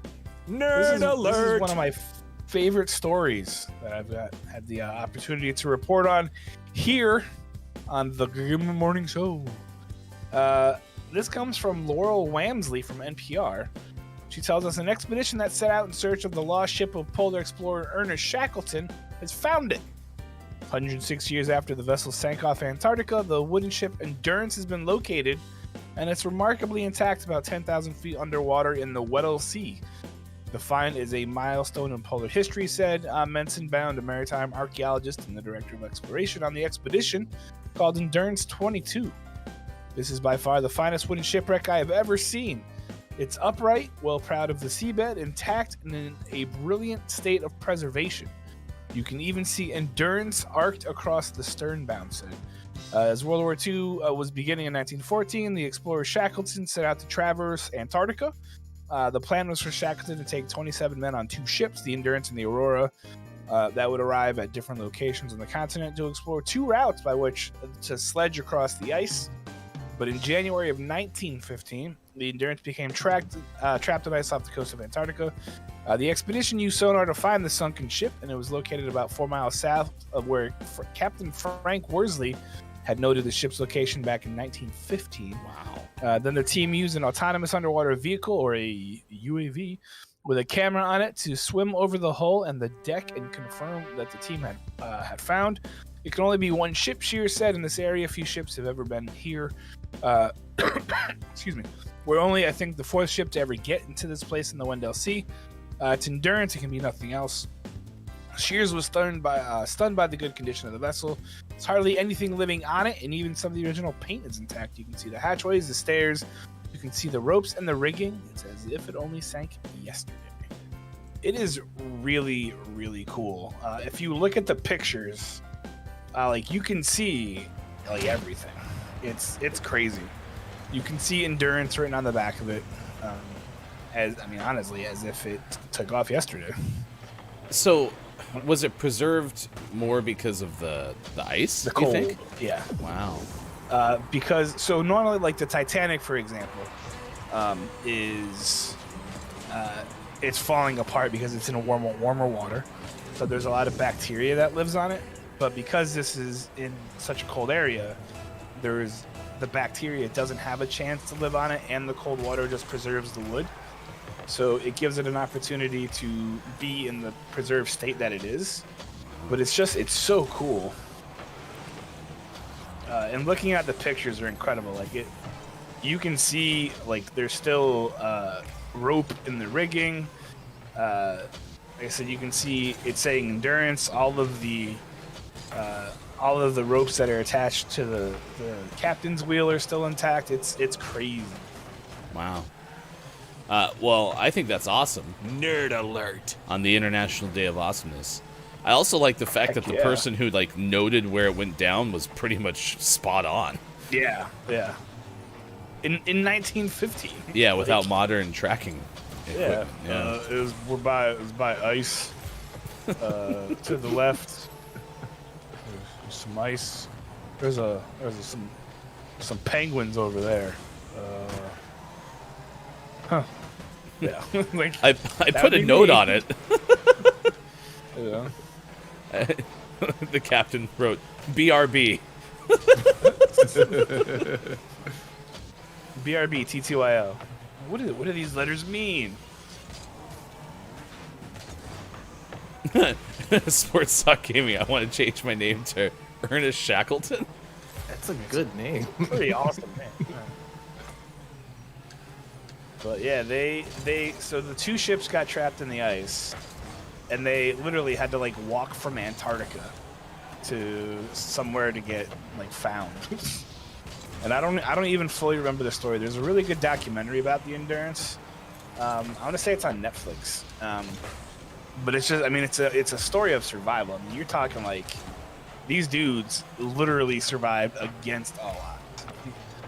None of them should have survived. But they did. That's pretty cool. I mean, even when it was the paint or whatever, it said Endurance on the bow or something, that's pretty ridiculous. Yeah. Click on that link and just look at the pictures. That to me, that's the coolest thing. Is just you can see everything. Apparently the ship lived up to its name, am I right? Hey! It endured. Sure did.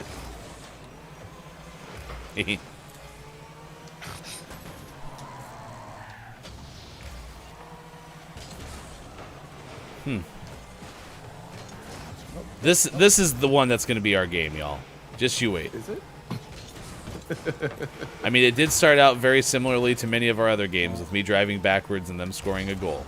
And they may have just scored now, but just you wait. Things are going to turn around for us. Also coming up, sports. Thought I had a good angle on it. Deportes. We've been doing a lot of looking forward to the next segment today, which is fine. Which is fine. I am excited by my Rocket Pass, though. Rocket Pass! I don't think I have enough Rocket Bucks to get it yet. Churning my Rocket Bucks into things. Rocket Bucks! Oh, turn. Gonna get some wheels that I can never use. You can use them. You can trade them in for other wheels. Oh yeah, that's right. I do need to do the trading part. I always forget about that part. Did you know that when you have the Rocket Pass, they give you like free merchandise and cosmetics? Yeah, that's Yeah. crazy, right? All you have to do is open the packs. Oh my gosh.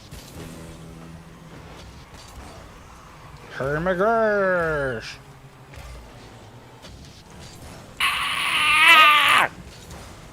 I have been having the Mike O problem for like weeks now in this game. What's that? Where you always say like you think you're gonna hit the ball and then you miss it. It's just like you don't line it up correctly. You think you have it lined up perfectly, and then you fly right by. Yeah. It's ridiculous. I think that's what I'm saying. I think my FOV or something's off. I was playing Elden Ring earlier, so that's probably what. What do you think the experience would be like with me playing Elden Ring? You would scream a lot. Yeah. That might be something that would be fun for the anniversary special this year. Is I have to do like an hour of Souls-esque game. Oh, thank God for that. That'd be pretty good. Because it's not scary, but you can just see like I'll even go without the hat, and you can see the veins sticking out in my forehead. There was a song back in the day has the lyrics. You were meant for me, and I was meant. I think it's a Jewel song. I was meant for you. That is not the case for me in Souls games. Meow. At 7:49 on the West Coast, 10:50 now out east. It is 3:50 for those watching GMS in the UK.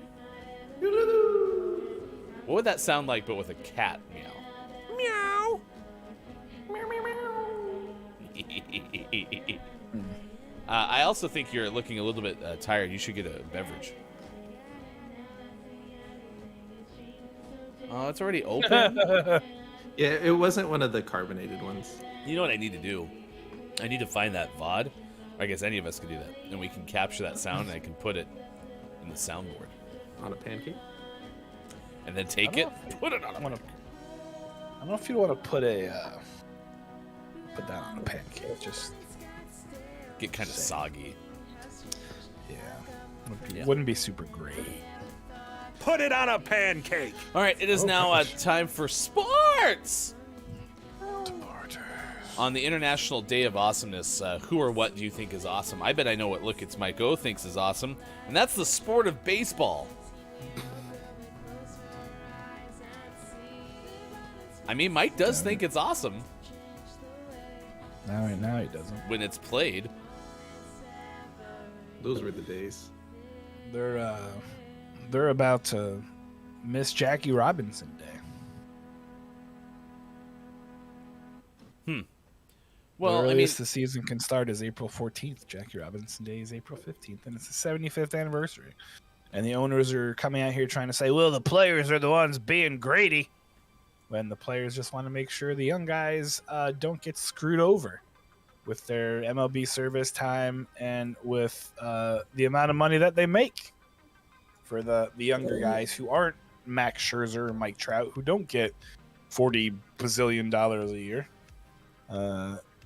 At the end of the day, I think the league minimum is like $400,000, which sounds like a lot, but the players have to pay taxes in every state that they play in. So that $400,000 turns into like $100,000 really quick, and then you got to figure out like actual bills and stuff, and a lot of other things. So I'm sick of the owners. Not the Mets owner though. Steve Cohen has been a killer in this. They've tried to create like a super tier, a luxury tax tier, basically for the Mets and the Dodgers. And Steve Cohen said, that's fine if it's in the best interest of the game. So he's like, yeah, bring it. I'll pay it. So you said something that caught me off guard. You're saying that they have, like, if they have a road series, you're a Dodger, and you have to go to Arizona, you pay whatever taxes are applicable in Arizona? Correct. Is that the case for all professional athletes? Yes. They have to pay taxes in wherever they're working. So when they play a game in another state, they are working in that state, so they have to pay taxes. I'm gonna look more into that. I've never heard that before. That's because baseball, that would affect baseball players more because you play 160 games, albeit 3-4 game series, right? But you play more games, so there's a higher quantity there. This is from the Associated Press. Baseball Commissioner Rob Manfred canceled 93 more games, appearing to cut off the chance to play a full 162-game schedule.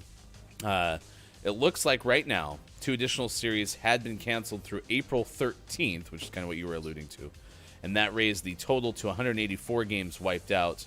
The gaps have shrunk now on luxury tax, pre-arbitration bonus pool, and minimum salary. The players have repeatedly rejected the proposal since it was made on July 28th, according to the Associated Press.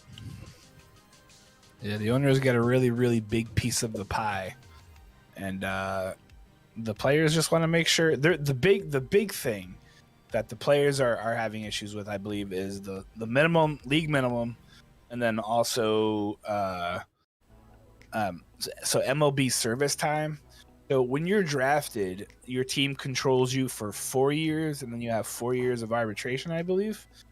But they can mess around with that, and it starts with service. So like if you're in the minor, if you're like the top prospect of a team, they can call you up in September. As long as you don't hit a certain number of at-bats, they still control that, and that doesn't count as a service year. So they're trying to change all that stuff to give players the chance to go out and search for bigger contracts. And the owners just want to keep control so they can charge less. Or pay less, not charge less. They charge more. Who doesn't want to pay $27 for a water? I used to like those shoes a lot. Yeah. Took me a second. I was like, what? Pay? There's a supermarket chain out here called Payless. I was very confused when people are like, I have to go to Payless to get milk. And I was like, they sell milk now? Don't buy milk from that store. Yeah, no. But it's Payless grocery. So. I'll take a size 11 milk, please. Off my soapbox. Rob Manfred can kiss my grits. Tiger Woods inducted in the World Golf Hall of Fame. Carson Wentz on the move again. Will be the quarterback of the Washington Commanders. A trade between the Colts and Washington. Allegedly, Washington's going to get the 47th pick in the draft. Wentz and Indianapolis part ways. The Colts would get number 42, number 73 this year, and a 2023 conditional third rounder that could become a second based on Wentz's playing time. We're doing that again, huh? Yep. I saw a really funny tweet where the Eagles fans are excited because Carson Wentz can once again complete passes to the Eagles players. Washington and Philly in the same division. Quiet Time Gaming says Bucks QB win? ? I don't want to go into the season with Blaine Gabbert, please. Why not? He did really well in Jacksonville.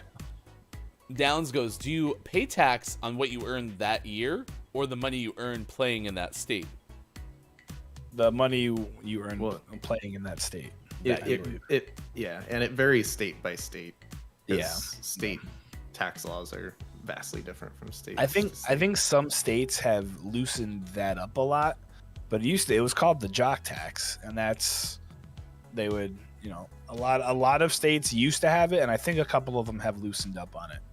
But there are still quite a few states that make you pay taxes in that state. All right. Yesterday, in some scores, your Los Angeles Lakers lost in overtime at Houston, 139 to 130. Lakers are now 28 and 37. Great year. It's time for everyone's favorite segment. Time for room temperature takes. Will the Lakers make the play-in tournament? I mean, don't like 39 teams make that? So this is the thing about the NBA. So they used to have only 8 of the 15 teams in each conference make the playoffs. Now there's a play-in tournament. So if you're 9 or 10, you still have a chance. You just have to take a little bit of a win one at a time road, kind of like the baseball wild card. The difference is baseball lets like 4 teams in. That's another part of the CBA is they're trying to increase it to 18 teams in the playoffs. Really? Which one? The owners or the players' side? The owners. More baseball equals more money, right? Yeah, my traditionalistness self kind of likes the fact that baseball only lets, I think it's now, 5 teams because you have 2 wild cards, but that wild card scenario is just a 1-game playoff, basically. You have the playoff, yeah. So I kind of like the scarcity of playoff spots. Even like this year, the NFL, last year I should say, 2 years ago, they started having a 7th playoff team in each conference, and I didn't prefer it, but it kind of is neat in the sense that like you get only 1 team with a bye now as opposed to 2. Yeah. But it's not like basketball and hockey where it's like half you get in here. Pretty soon there's going to be like no regular season. It's just going to be 162 game playoff, and then something else happens somewhere, and then everyone makes it, and then you have like the March champion plays the April champion, plays the December champion. Yesterday also, your Portland they lost really bad. The Trailblazers got smoked in Utah. It wasn't even close. Today, a rematch, 2004 Stanley Cup Final. Your Calgary Flames take on Tampa Bay at 6 p.m. Pacific time. The Pac-12 tournament got underway last night. Oh, the men's basketball tournament? Anything happened? I mean, Oregon beat Oregon State. So that was fun. Washington State beat Cal. Washington beat Utah. And Stanford beat Arizona State. So the quarterfinals are set. Nice. Also, they were all fairly the Stanford Arizona State game was pretty close at the end, but all the other games were fairly boring from what I saw. It seems to be the way in the NCAA tournament, right? It's either like an awesome year, or you're like, all the playoffs are like, they're whatever. Indianapolis is crazy right now because the Big Ten tournament's here. Michigan plays Indiana at 11:30.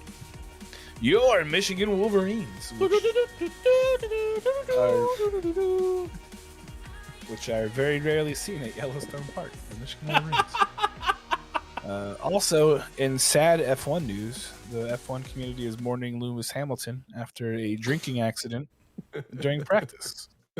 He couldn't drink the Gatorade fast enough.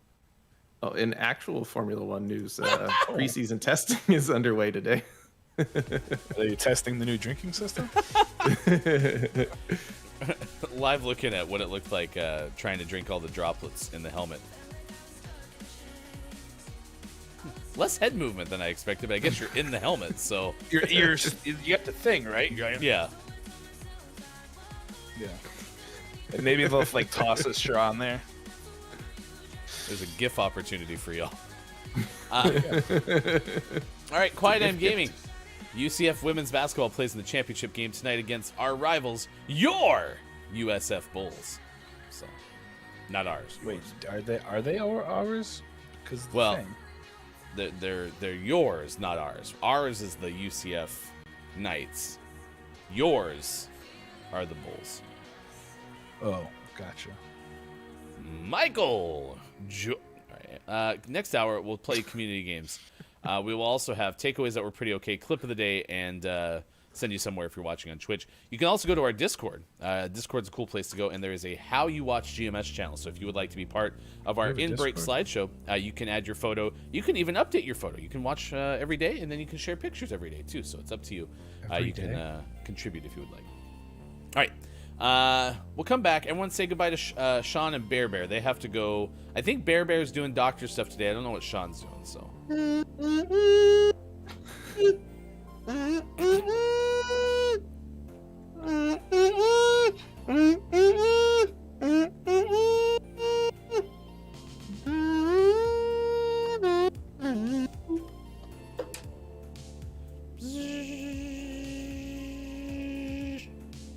It's Thursday. Come back for more Gaming Morning Show.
Take a chance, in a trance, paint it red, what a romance. Take a chance, one glance, paint it blue, end up with a rain dance. Just a bit stronger, an honor and a monster. Yeah, I gotta say I want this longer. Can't find this anywhere, constant calm inside, yeah. Ways of love stand by. Pickle. Breaking news! I'm bald! Oh no.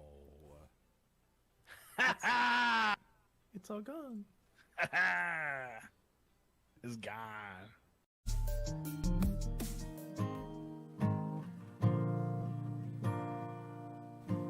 I will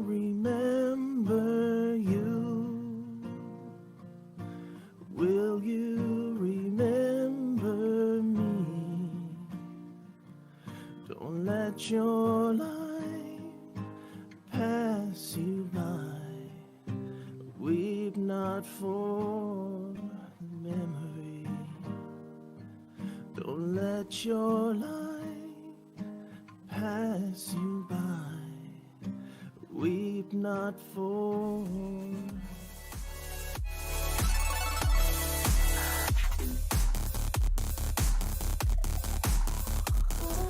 Plenty of air in here. No need to worry. Join us over at Hefty Goof's Place You Can Eat. Coleslaw is moist cabbage. Vanilla is great, and Hefty is wrong about vanilla. Vanilla, a waste of calories. Hefty is so wrong. Gravy is a sauce. Sauces aren't dressings, and marinades are early to the party. Ice cream is frozen sauce, so Ryan probably dislikes it. Stick with us. We'll get worse. Well, you know, as they say. Like Hefty says, here at GMS, we strive for the bare minimum. Please do not Google that. Especially at work. Run, Sean, run. Dunkin' Coast versus Starbucks Coast. Pumpkin spice latte time! You know what they say about a big deck. Pluto, the best damn planet in the world. Yoo-hoo, the hot dog of chocolate milk.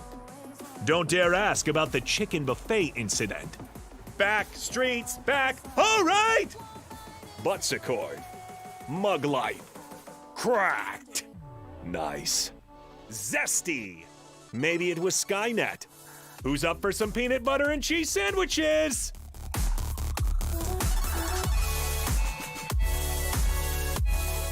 Please help me.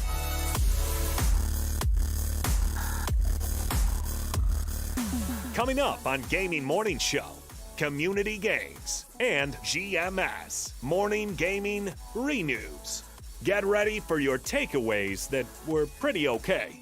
And the clip of the day. Find GMS on Facebook Gaming, Twitch, YouTube, and GamingMorningshow.tv. And become a Patreon. Go to gms.watch and click on where to find GMS. Won't you adopt me? A new box would be pretty okay. Time for hour number 3. Right now. Morning! Gaming Morning Show continues. It is a Thursday edition of the show, March 10th, otherwise known as Mar 10 Day. Mar 10. Look, it's Mike 10. That's me. It's me. Ooh. Sorry, it's an unexpected company. Oh, no worries at all. Bob was just giving us a rundown of a lot of things. Chad is asking Bob if Bob's okay. You good, bud? Hello, chat. Bob's always okay. This is Bob. I can assure you that I'm completely fine, and you do not need to keep asking Ryan, Sean, and Mike how I am doing. I promise. Mm-hmm. I'm definitely not blinking twice right now. To prove it, please note for the record that Hefty Goof is tremendously talented at rolling his R's. Thank you for your concern, but I am fine. All right. Please help me. Nothing to worry about there. Bob's good. Bob's good. Bob's great. Today is a great day, in fact, because it's the International Day of Awesomeness. So what we are asking you today, who or what do you think is awesome? My answer is Mike in Sports.Gaming. Austin, when Austin's on the show as well. It's really cool to be able to wake up every weekday morning and get to do a show with a group of people that are a lot of fun.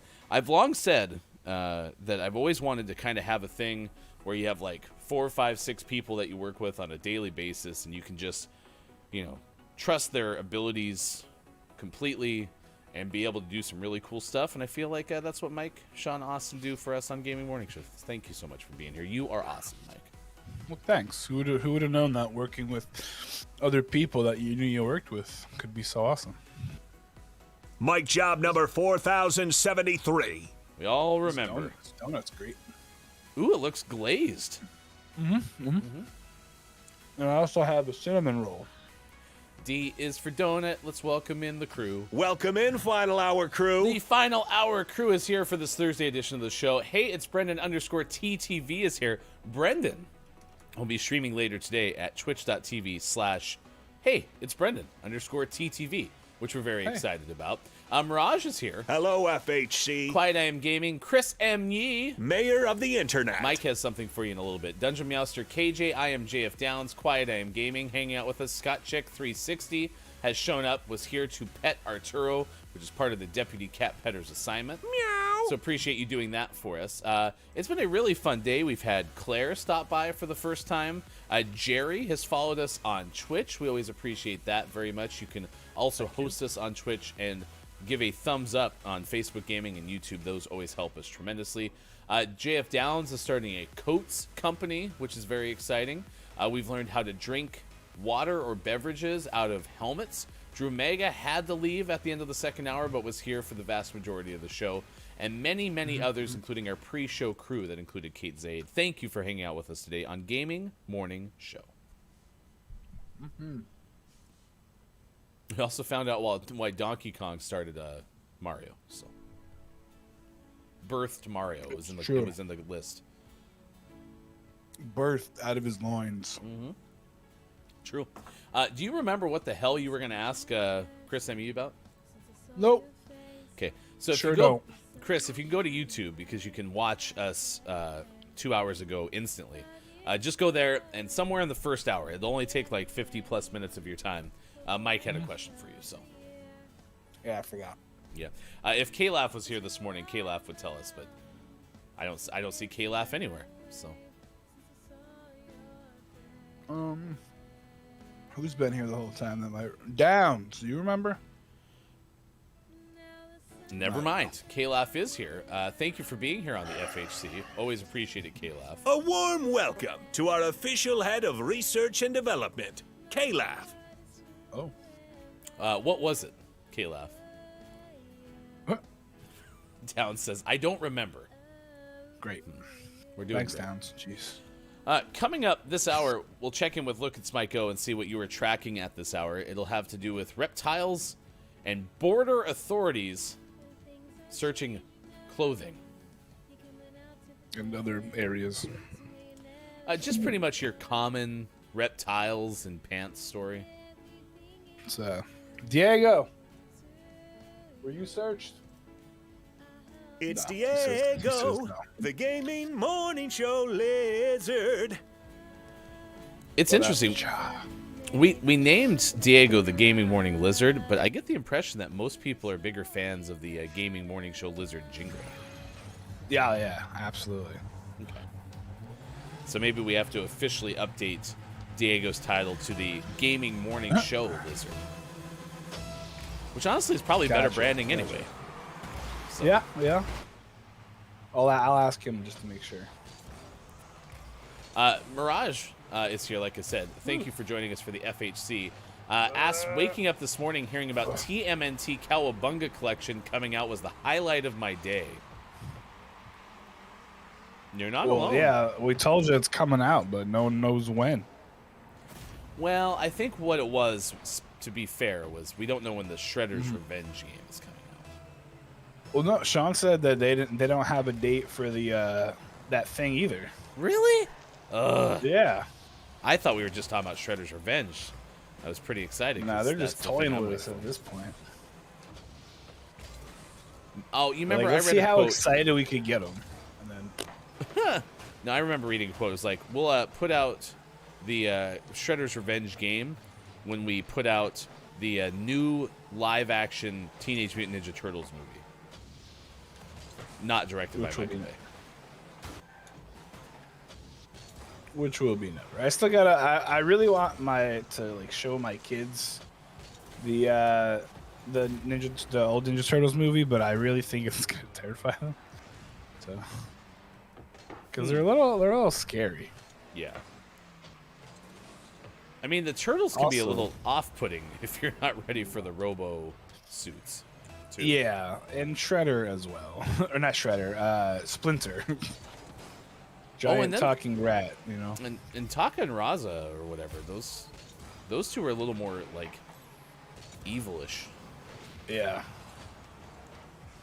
That's accurate. Wow, I have a really silly question. Were Bebop and Rocksteady in any of the first 3 Turtles movies? I don't think so. Who were the... It was just Shredder in the first one, right? Like, that was the villain. Yeah, and then I think it was the same in the second one because he became Super Shredder. Yeah. But they had the Taka and Raza, which were the Secret of the Ooze things. Yeah. But, man, it's been a while. I have to watch that. Mirage I goes, do need to learn turtle rap.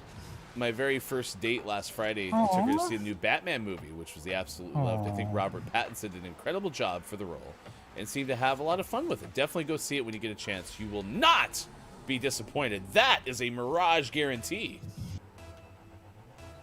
I've heard that. Unfortunately, now that everyone has lifted all COVID restrictions, I don't know I'll ever be going to a movie theater again. Would you be willing to get on an airplane and fly out to Oregon and then come to our probably still also unmasked movie theater? Great. Probably not because of the airplane thing. I believe that the airplanes are still requiring masks though. I think airlines had said that they will continue to do that. And I mostly remember that because there was a fun thing on it yesterday about Twitter, where they had a guy who was being very sexist, of course, talking about how the reason that they want to do that is he called them stewardesses, like all their... like having all the power, and I was like, I don't know how that makes any sense because they don't do anything. What? But yeah, it's ridiculous. They don't do anything on the airplanes? Well, no, like they don't have the power to be like you have to have a mask on. That's kind of like the corporate people. I guess. But yeah, it was just another chance for a troll to be sexist and be dumb. So, are you talking about from like a policy making standpoint? Yeah. Oh, okay, I got you. Because I imagine if there's a policy in place, then flight attendants can be like, oh yeah, you have to put this on. Well, yeah, they'll follow up making that policy. Yep, I got you. So, I got you. Yeah. Which I mean, just makes sense because you're in a tiny little tube. Anyone want to with recycling air? Take bets on which one's comes first: the Shredder's Revenge, the Cowabunga Pack, or a Chicken new or the Ninja egg? Turtles movie? Wasn't there a new Ninja Turtles movie in the works, like a live action one? There probably was, yeah. I think there is. Oh no, we disconnected. It's now 8:21 West Coast time. That's 11:21 out on the East. It is 4:21 for those watching GMS in the UK. Did it take you with me? Yeah. Okay, good. Okay, perfect. Just like I planned. That's really good. Man, would you quit eating donuts? Sorry. It's not good. fair. I want a donut. Yeah, you had the blueberry things for like ever. And I want a golden goose. I want it now. I mean, technically, it's a cinnamon roll. But You know, if you think about it, I have a structured settlement and I want a donut. Meow. Call 877 cash. Meow. Oh. Makes sense. Kalaf goes, what? Then says, what was what? And then goes, I get paid to research and develop, not to listen. That's rude. It's actually fair, to be honest. So, fine, we'll leave you alone. Downs goes, I remember you said Chris would know. We will ask him later. Yeah, I should have wrote it down. Well, get ready for your takeaways that were pretty okay. Those are coming up. Chris, did you know there was a Punky Brewster sequel? I wrote that down. That will be Mike's standing takeaway that was pretty okay when Mike can't come up with something. So. Nah, I'm gonna go to Madagascar. Here's my man. That was still a wild ride. Where I'm assuming that's where that penguin in Budapest was trying to get. He was trying to get to Madagascar with the. I wonder if the line made it up though. Man, I watched a Friends clip yesterday on Instagram Reels that I didn't know existed. So yeah, there's I've watched a lot of Friends via Instagram Reels. That I just have never seen in my life. Wait, are you getting it too? Mm-hmm. Thank goodness. There's a lot of stuff coming up about that. Okay. Chris M.E. says they need to learn the turtle rap. Go ninja, go ninja, go. Go ninja, go ninja, go Mike! Go, go, go, go. Yo, it's the Green Machine. Gonna rock the town without being seen. Have you ever seen a turtle get down? Slamming a jam into the new sweet sound. Yeah, everybody let's move. Vanilla is here with the new jack groove. Gonna rock and roll the place with the power of the Ninja Turtle bass. Iceman, you know I'm not saying never need to know what the turtles are playing. Ninja rap. I loved everything about that. Got some glaze on my desk. It'll be okay. All right. Well, there you go. It is now 8:24. Let's play Don't Let the Person Floating from the Balloons Fall in the Monster's Mouth. If you've never played this game before, we just start guessing letters. And if you want to know how good at it we are. To see the record for the most balloons banked in Don't Let the Person Floating from the Balloons Fall in the Monster's Mouth, remember to type the easy-to-remember acronym, ! DLTPFFTBFITMMREC. So what do you think comes first? That we get Shaq as one of these clues, or Shredder's Revenge comes out? Shaq! Of Shredder's Revenge. We'll never see Shaq ever in this game, ever. Shaq Planet. Ever. Shaq Poop? This one's history. We have a letter guess from Dungeon Meowster KJ of you. I am so sorry. No. KJ just replaced Downs as the U-list one. I'm just kidding. Downs will always be the one without the U. The cruel. Mirage guesses N and Downs picks a D. Of course. Yes. Update actually. Dungeon Meowster KJ says second time I did not get you. Man, we have a vowel train going here. U, A, E off the board. It's working though. We're making it. Mirage goes, we're getting 6 new Ninja Turtle movies. A new animated movie produced by Seth Rogen. 4 animated villain movies coming to Paramount Plus. Then an untitled live-action film in the works. And then finally the rise of the TMNT animated movie on Netflix. Quiet I Am Gaming goes, dang! It's a lot of turtle. There's a lot of turtle. You can't see it right now, but Diego is like posing perfectly. I think he might be auditioning for the new Turtles movie. Diego, the gaming morning show Thorny Dragon. What part you want to play?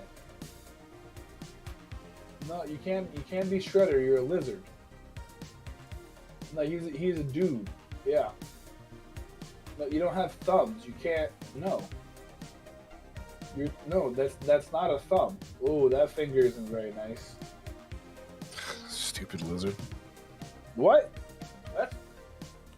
Excuse you. It's ridiculous. Get a lizard, they say. It'd be fun, they said. Smart mouth. K-Laugh got it. Genghis Khan. Cracked. Khan! Man, you and Cracked. Quiet were on the same wavelength there. Nice. That's Star Trek, right? Yeah. Nice. Special days. Today is the International Day of Awesomeness. Special days. Any day could be. Jordy's birthday. Does that fit? No. Would that be something? JordiJasper birthday. Someone's guessing Friday. And then Chris M. Thanks. Yee guesses E. Crack. Thank you for guessing a letter, Chris. Sorry, Mirage. I don't know. Do you want me to do the I? I think that was for the last one, so I don't want to duplicate it. Yeah, I think it was for the other one. I already know what this one is. So. Yep. Oh, there we go. Quiet I'm Gaming with Easter Sunday. Thanks, Quiet.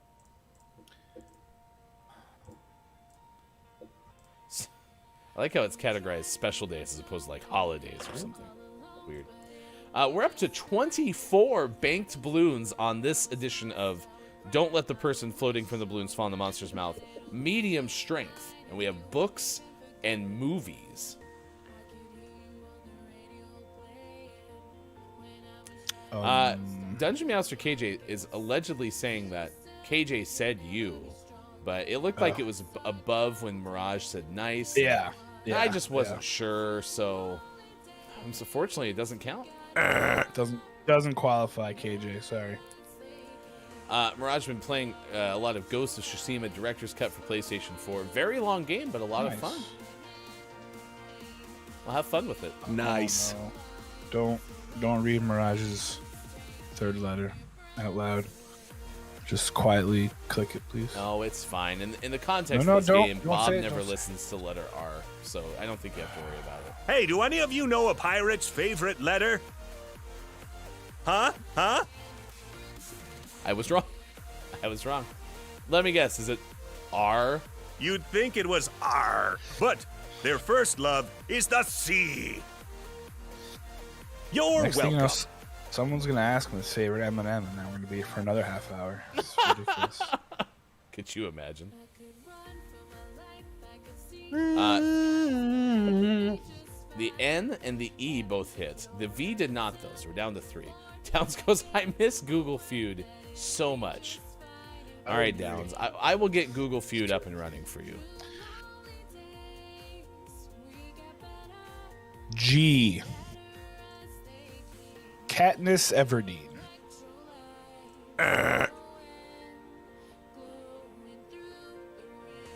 Sorry. Katniss Everdeen. K. No. A-T-N-I-S-S.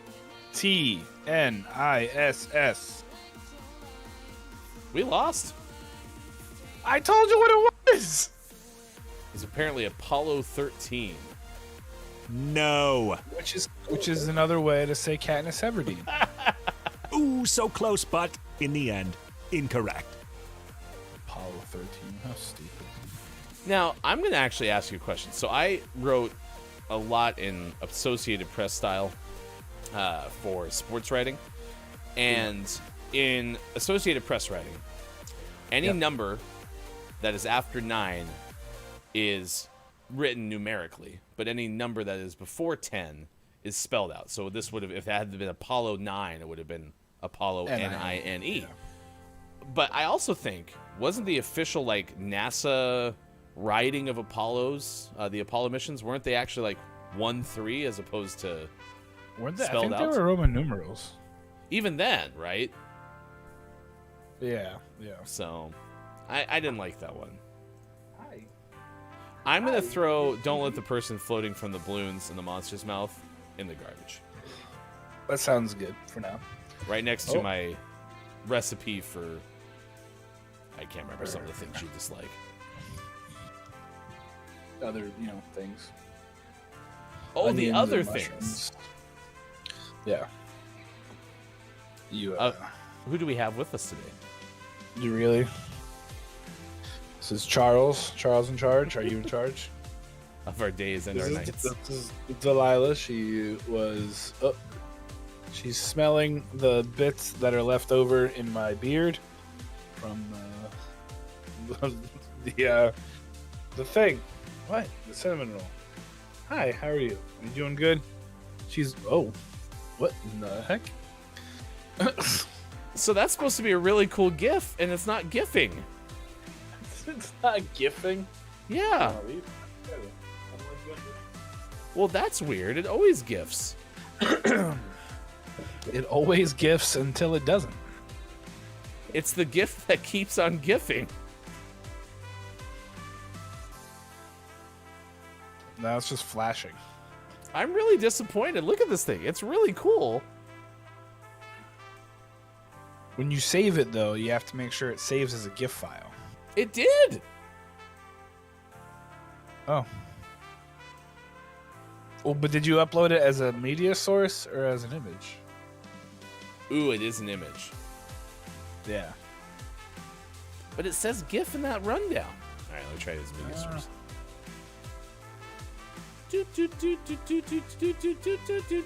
Look how cool Raphael is. Yep, Said Maiko no is one cracked.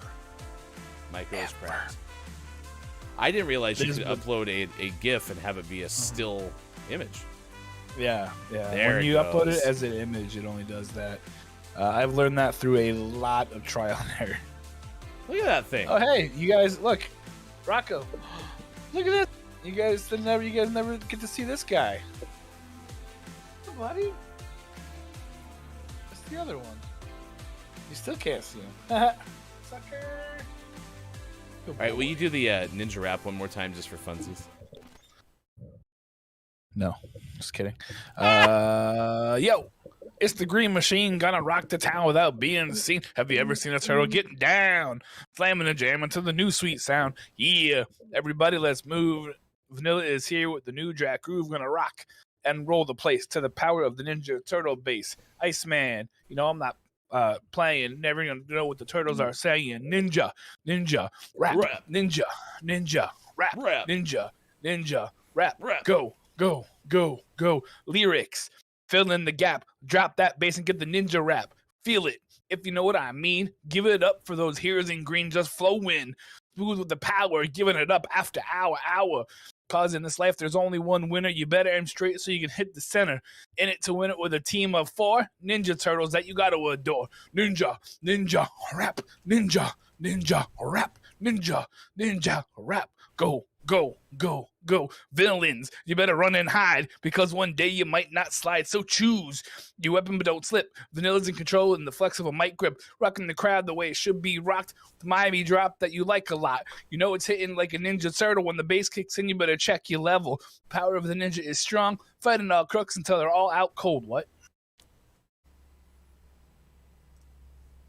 Word.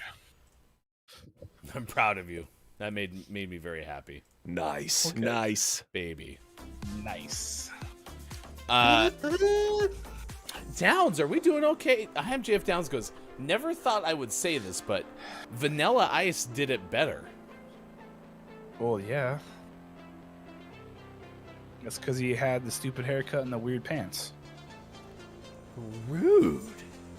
That is kind of rude. He's just mad because we all can acknowledge Raphael sucks. But Raphael does not suck. Raphael is the worst Ninja Turtle. What? The worst. Really?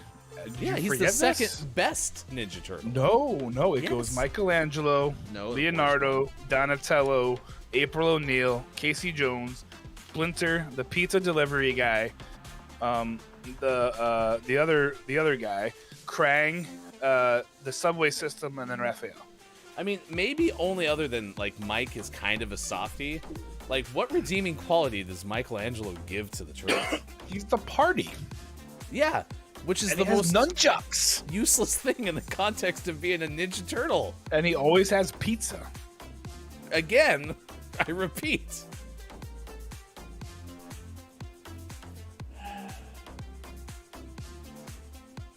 All Raphael does is skulk and piss and moan. That's all he does. But he's angry. He's brooding. Well, but not even like a good brooding. He's just like obnoxious brooding. Why are there any Ninja Turtles in Rocket League? He's like the conscience of the Ninja Turtles. Who is?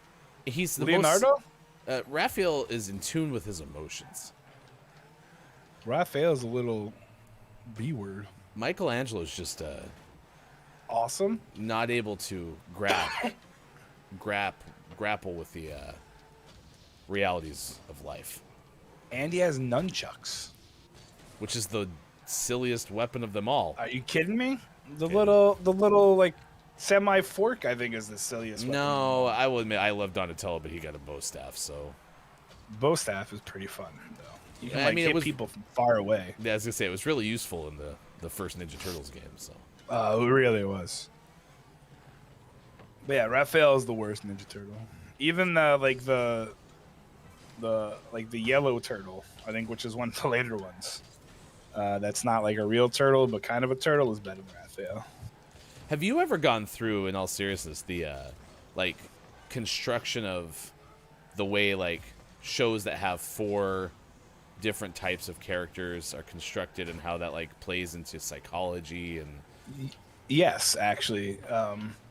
I wrote a paper on it in college, but that was a really, really long time ago. And I'll have to look through the archives and see if I can't find it. But yeah, no, that was always a big one, right? Where like, yeah, it wasn't just by chance that there was, because everything has 4, you know. A lot of them, yeah, because like Power Rangers end up having like 5, right? Yeah. But that's what I was gonna say is like I learned that apparently me gravitating toward Donatello as my favorite turtle was not simply because a bow staff and the color purple, right? Like reasons for it. So well, much like me and Michelangelo, like we share a lot of the same personality traits, which is crazy. Except I can't skateboard. I would break my neck if I did that. Coming up, GMS anniversary special. Mike skateboards. Mike breaks his neck. Let's not do that. I don't know if our medical coverage is that good yet. Gaming show. Keith Anthony, who's the worst Ninja Turtle? Go. Hello, FHC. Keith Anthony is here. Final hour cruise this afternoon. I didn't get the new versions of the Power Rangers. And then answers your question, says Raphael. It's my favorite Ninja Turtle. I have to time somebody out for 600 seconds. I mean, you can't control. But yeah, I completely I won't agree. use my power for evil. Raph is a solid Ninja Turtle. Loyal. He's not. What do you mean he's loyal? He leaves all the time. I was not except when he's mad. Other than that, incredibly loyal. All the time. Well, sometimes. But easily gets over things. Doesn't hold a grudge. Totally not true. Neither of those are true. I'm really glad that guy scored. Quiet Eye Gaming goes, look, it's Michelangelo orange. Orange? Keith says, Donatello is my least fave. I feel everyone instantly says Leo is the best one. Leo was my 3rd favorite one. Leo's my number 2. So that was partially because I like the color blue. So it sounds like you and I had the complete inverse of turtles, other than Raph would be Raphael 3rd to last if it was completely inverse. So pretty close, though.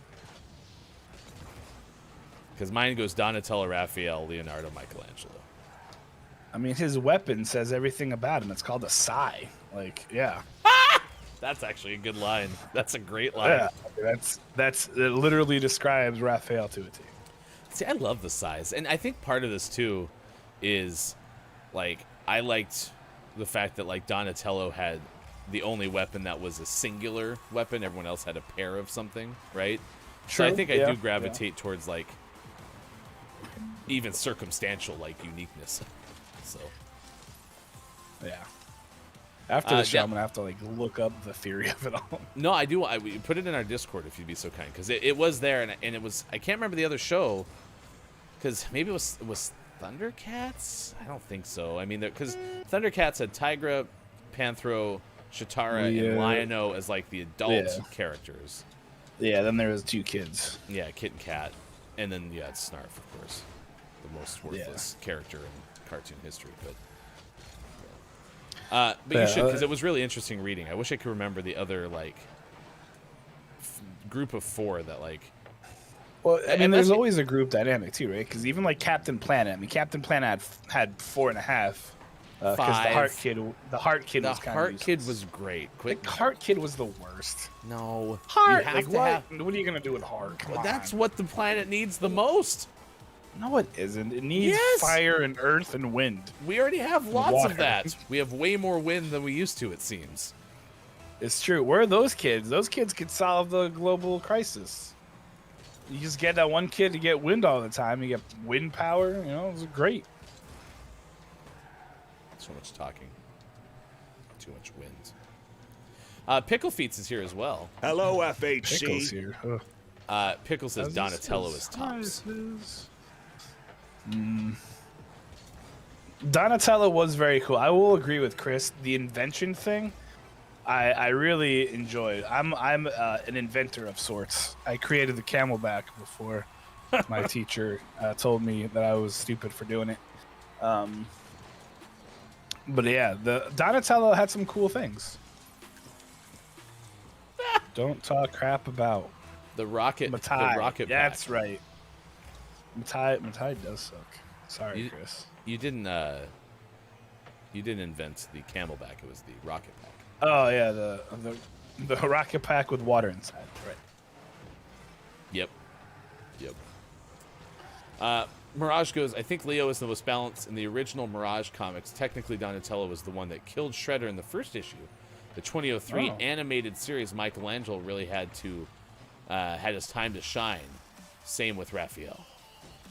Biker Mice from Mars. Wow, that is a throwback. Man, I miss 1980s and early 90s cartoons. That was from Keith Anthony, Biker Mice from Mars. What so are we talking good. about? It was a cartoon. Really? Yeah. Hello, It was kind of in the FHC. same. I think it came around in the same vein as like Street Sharks. Everyone was trying to capitalize on like the fighting animal thing, and I think that's what birthed Biker Mice from Mars and Street Sharks and those things. Well, and today's topic of the day, Sis is here. Good morning to you, Sis. Hello, FHC. This is the International Day of Awesomeness, so when I first read that, my brain went, totally Jossum! Which was the Sharks tagline. So. Beast Wars, yep, there you go. That's awesome. My awesomeness for today is the cartoons of my youth. That's my awesomeness. That stuff is so good. It's 8:44 on the West Coast. It's 11:44 out east. 4:44 for those watching GMS in the UK. They do. SWAT Cats? I don't remember that one. It's just funny though because you can't hear the music, but Theo's song is playing right now. Oh, nice. The Wild Thornberries? I don't think they were a fighting group, though, were they? You can find Theo's song on Instagram by going to I am Miss Theo. Theo should be here coming up tomorrow as well. Nice. It's 8:45. Stick around. Gaming Morning Show, Morning Gaming Renews coming up shortly. We will have clip of the day takeaways that were pretty okay.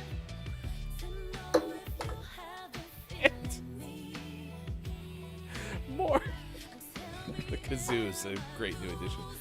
Let's hear about what's going on. Here's Look, it's Mike O at this hour. Let's go to... I don't know where this is, but we're going to go here for this last one.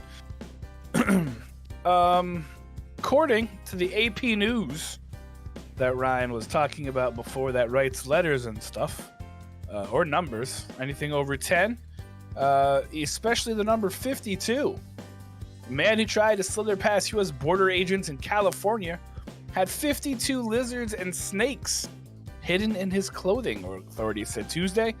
The man was driving a truck when he arrived at the San Ysidro border crossing with Mexico on February the 25th. He was pulled out for additional inspection, U.S. Customs and Border Protection said in a statement. Agents found 52 live reptiles tied up in small bags, which were concealed in the man's jacket, pants, pockets, and groin area, the statement said. 9 snakes and 43 horned lizards were seized. Some of the species are considered endangered. Smugglers will try every possible way to try and get their product, or in this case, live reptiles, across the border, said Sydney Akey, Customs and Border Protection Director of Field Operations in San Diego. On this occasion, the smuggler attempted to deceive CBP officers in order to bring these animals into the U.S. without taking care for their health and safety of the animals. The man, who is a 30-year-old U.S. citizen, was arrested. Hey, were you smuggled? Or are you a smuggler? Are you a coyote? I don't know. Well, back to you.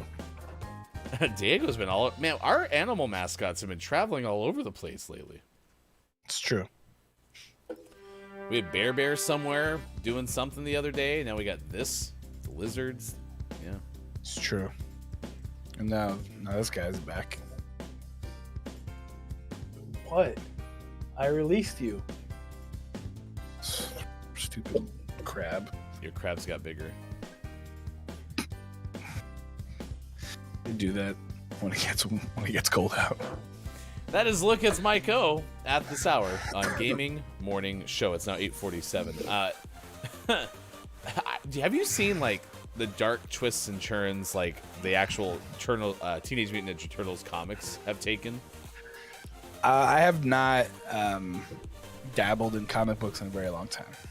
And neither have I, but I was just sitting there reading one day on Twitter. Turns out like Michelangelo is dead. What? That's what I'm saying. Okay. It's kind of terrifying. He was turned into turtle soup. Yeah, and it like sent someone into a deep depression or something like that. Like it's heavy. It's heavy. So do my kids like playing this? Because that's what they do now. They play with Barbies and they're like, today we're here to pay our condolences to Ken. And you're like, wait, what? And they're like, yeah, Ken died in a fiery helicopter accident. I'm like, well, hold on. What happened to like playing house? Well, Barbie murdered him. And you're like, okay, what? Yeah, kids are messed up. Keith Anthony says Raph because he's quiet and a stealthy ninja. Mikey for the comedic value. Leo because he's a straight up badass. And Donatello because he's intellectual and I'm not, so that's why he's my least favorite. Says we are talking about Ninja Turtles because Mike did a great rendition of the Ninja Rap, which I'm sure will find its way to social media later today. You mentioned Keith saying the wild thornberries. I do think that did kind of get off the animals collectively fighting thing. Although didn't like the wild thornberries like track animals, so maybe the animals fought back eventually. Maybe, yeah. Pickle asks, someone seized his horned lizard in his pants? Question mark. Go back to your story. Probably. It's Diego. The game. So I googled why do most cartoon teams have 4 members, and the first thing that hit, here's why cartoon characters only have 4 fingers. Oh, that's actually a very interesting read as well. Yeah, it's because in order to be like in the International Cartoon Animal Society, you got to cut off one of your fingers on each hand. Allegedly. You are a genius. Quiet M Gaming Crabs being a little crabby. Ba-dumpa. Down says, I think they are all currently dead except one. That's what I'm saying. Like, when I think this is on like the heels of Shredder's Revenge, and I was doing some stuff, and I was like, oh, this is cool. Ninja Turtles news. This will be uplifting and exciting and reminiscent of my childhood. Boy, was I disappointed. All right, it's time for Gaming Morning Show Morning Gaming Re-News. This is where we recap all the headlines of the day pertaining to video games. Our hashtag video game expert Sean does this every single show in the 6 o'clock hour. Hashtag GMS Morning Gaming News. And if you missed any of it, the easiest way is to go on Twitter. You can find all of these links. And if we have a name of the morning, which maybe we do today, we put those on our Twitter as well. That's a great place to connect with us at WatchGMS. And you can find all of these places on our website. Discord, Patreon, and more. All that stuff is available at gamingmorningshow.tv. With Sean gone for the rest of the day, let's turn over to Vice video game expert. Here's a look at Smiko. Okay. Just as an aside, in the GMS Discord, I put a thing about the 5 life lessons and psychology of the Ninja Turtles. It talks about their archetypes. Really interesting. Just give it a read. However, speaking of video games, yesterday, PlayStation had a state of play. They're not as exciting as they probably could be, and Luke Plunkett from Kotaku tells us that it's not that great. They talked a little bit about some of the new stuff coming out. Exo Primal is a new game. There's another game called other things, the Diofield Chronicle, Valkyrie Elysium. There's a new Returnal Ascension multiplayer game which will be coming out for Spoke. I mean, there's a lot of stuff coming out. None of it is too super exciting, minus the TMNT Cowabunga collection, which supposedly is going to come out and has all of the awesome old games, including Turtles in Time. However, you know when it's coming out? Man, me neither. Moving on from Jason Guisao from Game Informer tells us a little bit about Elden Ring. I don't know if you guys have ever heard of this game. Somebody may or may not have played this once. I am good Apollo may be playing it right now. We'll never know. However, there was a speedrunner who beat the game in under 3 hours without dying. I call shenanigans. However, probably not. So it was apparently a game that captivated the guy who played it, and he played it in less than 3 hours and beat it and didn't die, which is impossible because in the first 3 seconds of the game, I died 3 times. And finally, heading to our good friend Matt Purslow from IGN. Matt tells us about Gotham Knights release date has finally been announced. Doesn't mean anything. However, they do say, in theory, Gotham Knights will come out on October 25th, 2022. It's a new co-op DC Heroes game which features Batgirl, Robin, Nightwing, and Red Hood. Release date has been very long awaited by a lot of people, including yourself. Yours truly, not yourself, I mean maybe yourself too. But people have been waiting for a very, very long time. It was originally planned to release last year, but thanks to our good friend COVID, it got pushed back a year. And but it'll be out, and that's pretty exciting, right? As it's Thursday, we also have some games out today. I don't know if you knew that. Most of the week we haven't had much. But today, I think this says .hack //g.u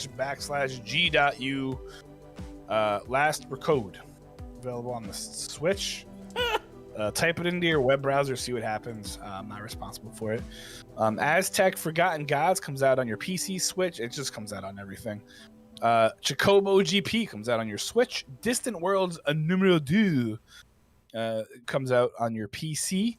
And for the most prestigious segment of a show within a morning game, Hot Dog Artichoke, the name of the morning goes to Time Loader, available for everything minus Switch and PC. Time Loader. Time Loader. Breaking news, K-Laugh says that Elden Ring, the new quickest time is sub 50 minutes. So this story is wrong. Jason Guisao, you're wrong. I mean, it changed at some point with Downs saying it too. Yeah, I think it's just getting faster and faster and faster and faster. It's and like faster and faster. 7 minutes. We beat the game. What? Today, our Billy Thundergun Award, which is usually given to somebody who made a solid contribution to chat. It doesn't go to the person, although Claire was the one who said this, but our Billy Thundergun Award goes to Ranch. Billy Thundergun, Teammate of the Match Award. Pretty popular, apparently, in the Midwest to the point where people drink it there.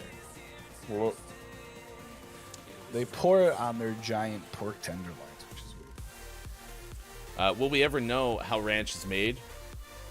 Well, yes. I think, yeah. Tell us, Ryan. We will, in takeaways that were pretty okay. Get ready to share yours coming up in just a little bit, because we have that on the way. This edition of Gaming Morning Show. Thanks for being with us. We will also be back tomorrow, as we are Monday through Friday, 6 to 9 a.m. Pacific time, on Facebook Gaming, Twitch, YouTube, Twitter, and at gamingmorningshow.tv. Bob, take us to clip of the day. Seriously? Can't any of you do anything yourself? Like, for real? Yeah. I just have this tiny box. I never get shown in it anyway. Whatever. Fine, here it is. It's the clip of the day. Toot toot! Reefer. All too much. Oh. That poem made me feel a little bit uncomfortable. That was really, yeah. I was not feeling that one. Bear Bear's coat is severely soft. It is quite soft. Don't know why it had to be severe, but whatever. He did ask, please don't turn him into a coat. Yes. We'll take that under consideration. We can just shave him. We don't have to kill him. Like, oh, we could borrow the hair. We promise we'll give it back. No. He'll grow it back if we shave it. Well, like a sheep. Yeah, exactly like a sheep. Or a llama. A bear. Bear sheep. Bear sheep. All right, it's 6:51 West Coast time. It is now 9:51.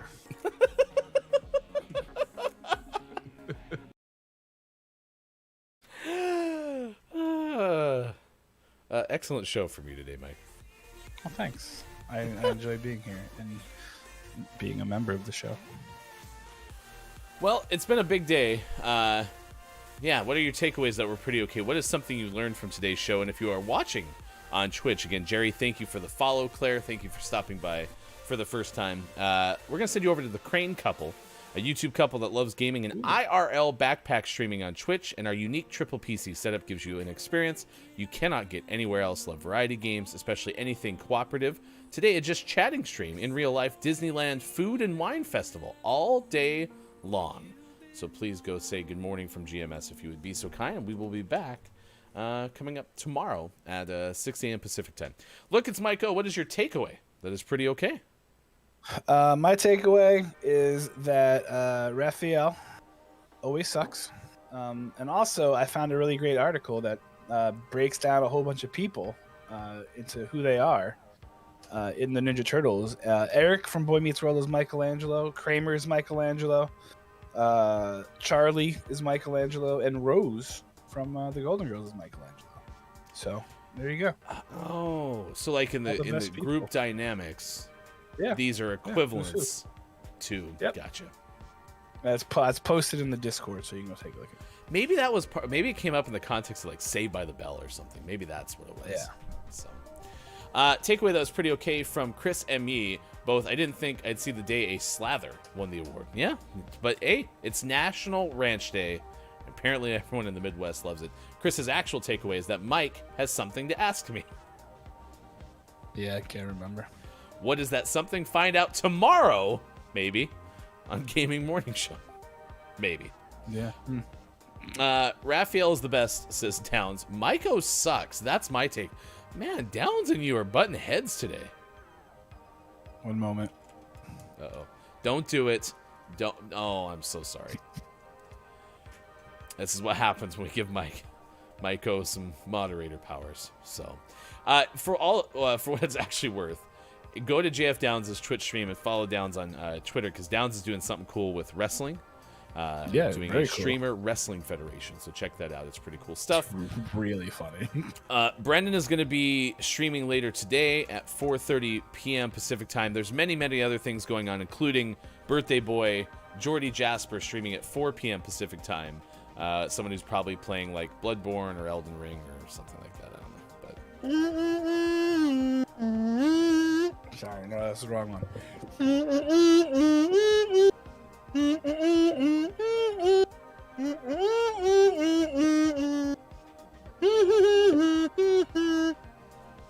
Chris and me is breaking us down by turtles now. I'm a Leo, Sean is a Donnie, Mike is a Mike, and Downs is a Raph.